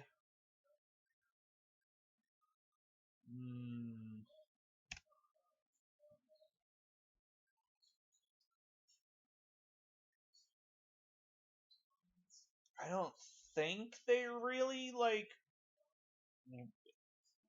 They're not. I don't think they're really insightful. Intimidation's always an option because it's a monster. It's supposed to be scary. Investigation. It's good at finding grave robbers. Although that'd probably be more perception.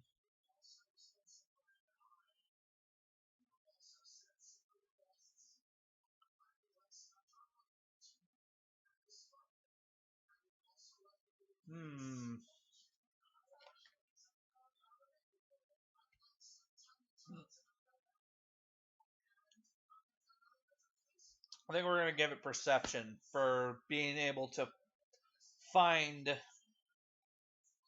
grave robbers, tomb robbers, raiders of the lost ark, as it were.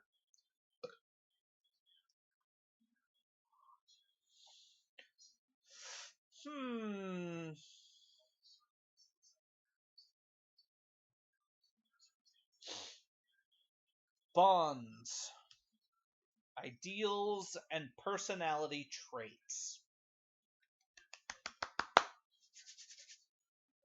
What doth befit a mummy? Where doth mine bookus? always put them so far away. Right as I get comfy, I always put them so far away. I feel like Hermit would fit pretty well with this one. Potentially. Locking itself away because of great power or whatever nonsense have you. Sage might be another good one.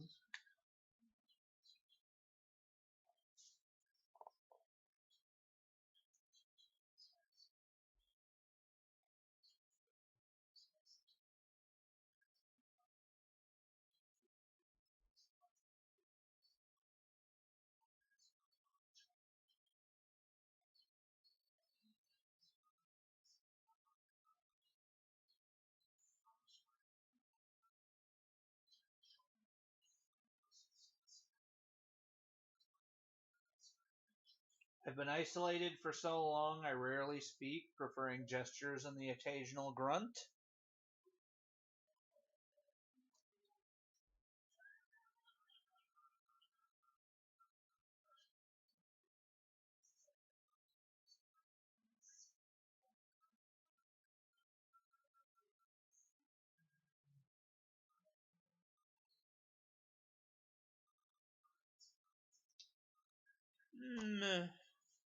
What does Sage have?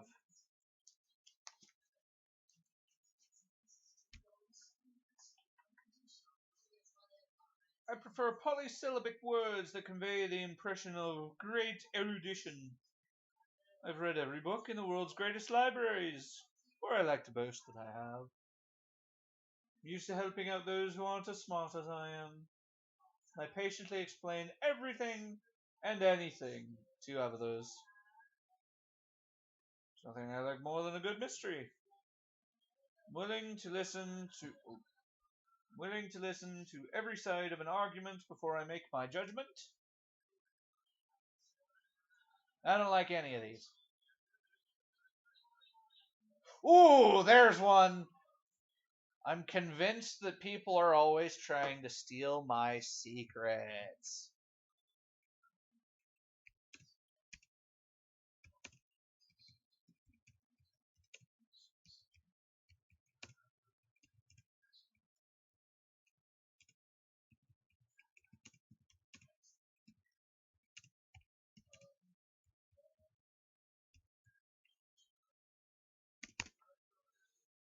Next.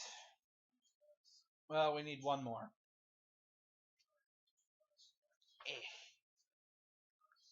Soldier, urchin, no, no.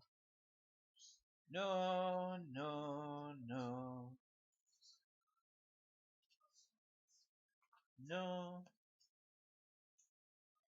No. Criminal, charlatan. Where's Noble? I know that's one of these. Noble's in here somewhere. Noble, here we go.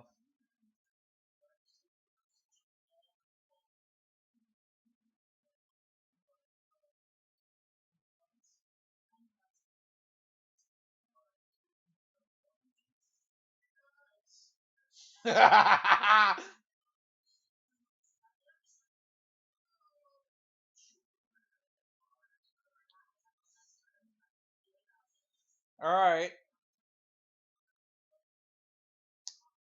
Two potential ones that I kinda like. I don't like to get my hands dirty. I won't be caught dead in an unsuitable accommodation. Because he's already dead. But hey, at least his pyramid's nice. Alternatively, if you do me an injury, I will crush you, ruin your name, and salt your fields, because nobles like to overreact like that. Alternatively, I do like that hermit one. That was the isolated for so long I rarely speak and prefer grunts and gestures.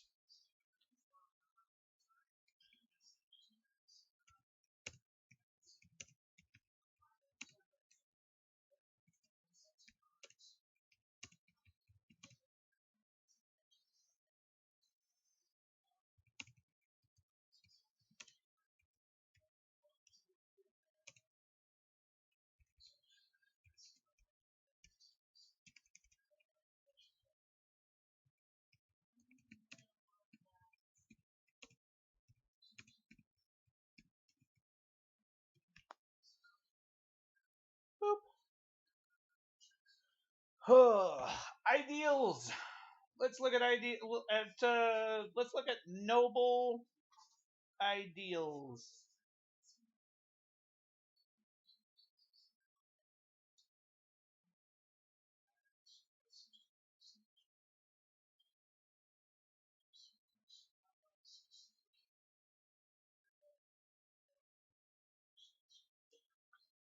Oop. Let's look at hermit. No.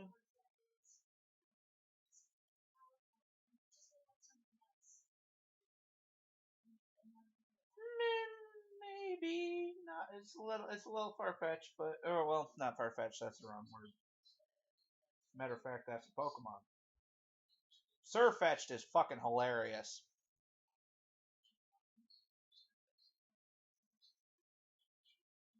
Solitude and contemplation are paths toward mystical or magical power. It's kind of a thing.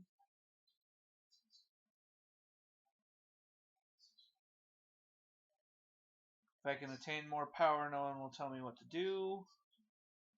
I mean, you're already the king of your people, so probably not. Uh,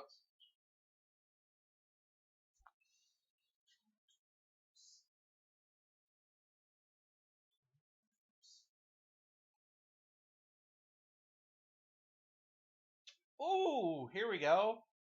Knowledge is the path to power and domination. I kind of like that one. He's a good one. He's a good one. Also, I could check out Acolyte. Acolyte's there. Looking at ideals right now.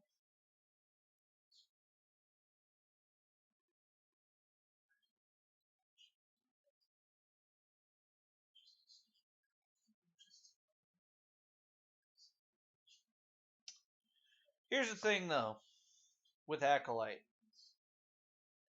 I don't think I can do Acolyte or anything from Acolyte just because it's all basically like I want to prove that my god is blah blah blah blah blah.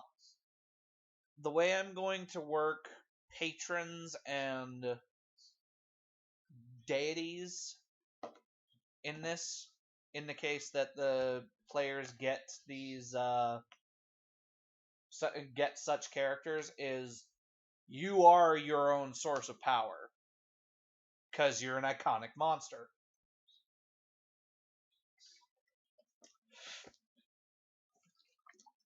So you don't exactly worship. Like in his case, he'll probably, in Tut's case, he probably worships the Egyptian pantheon. However, he draws his power from himself rather than the god. I know that's not how it works, but it's the way I'm flavoring it for this thing. So, Acolyte would make me have to change everything, I feel like.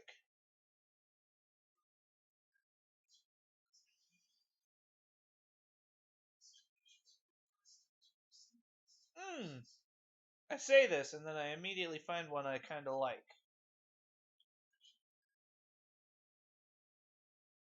The ancient traditions. The ancient traditions of worship and sacrifice must be preserved and upheld.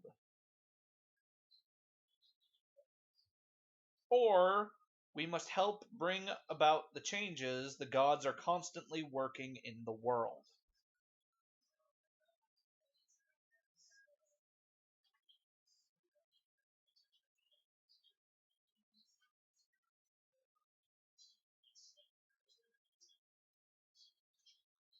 Mmm.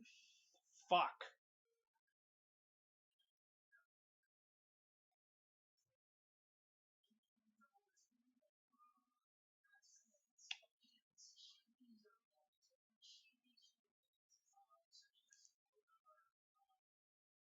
Ancient traditions of worship and sacrifice must be preserved and upheld.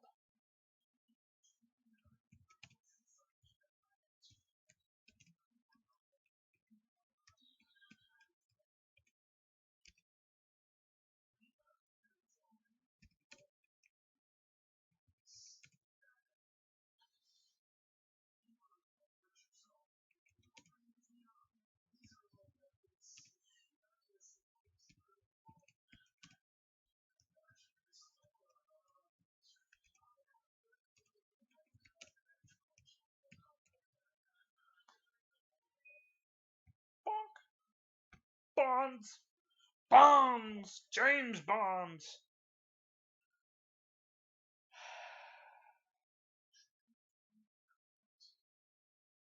I will someday get revenge on the corrupt temple hierarchy who branded me a heretic. I will do anything to protect the temple where I served.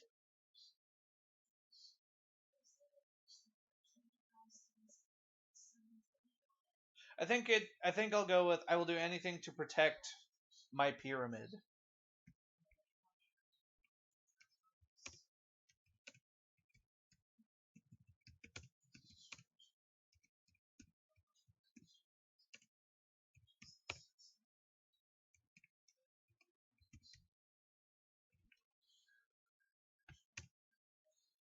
Boom! Tut Onkman, done.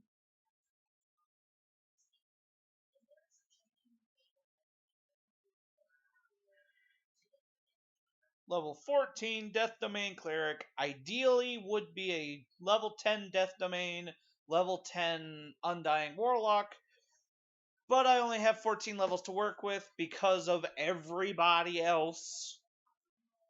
So Death Domain fits the best.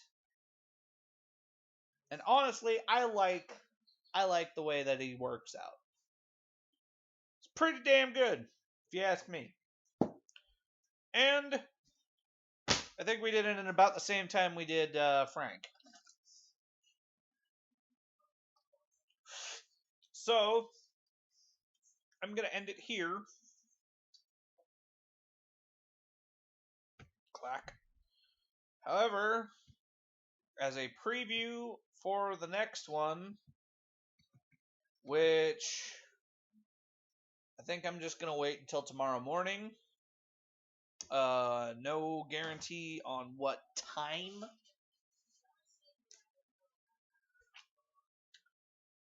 We are going to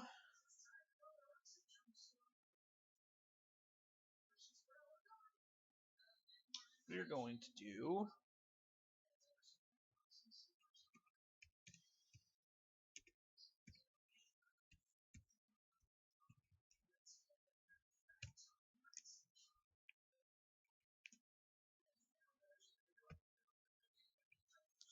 take your guesses, take your guesses, take your bets, take your bets.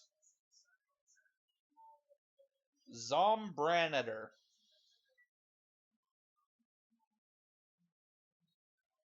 International space captain, what killed the spider people of Spideria 6.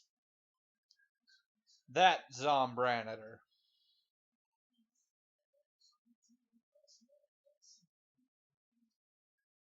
Got your guesses? Well, guess what? You're all wrong because it's a zombie. If you want to know where to find the VODs of this after they disappear on Twitch, it's going to be on my YouTube, which should be the same thing as my Twitch, which is Rage_Eternal, capital R, capital E.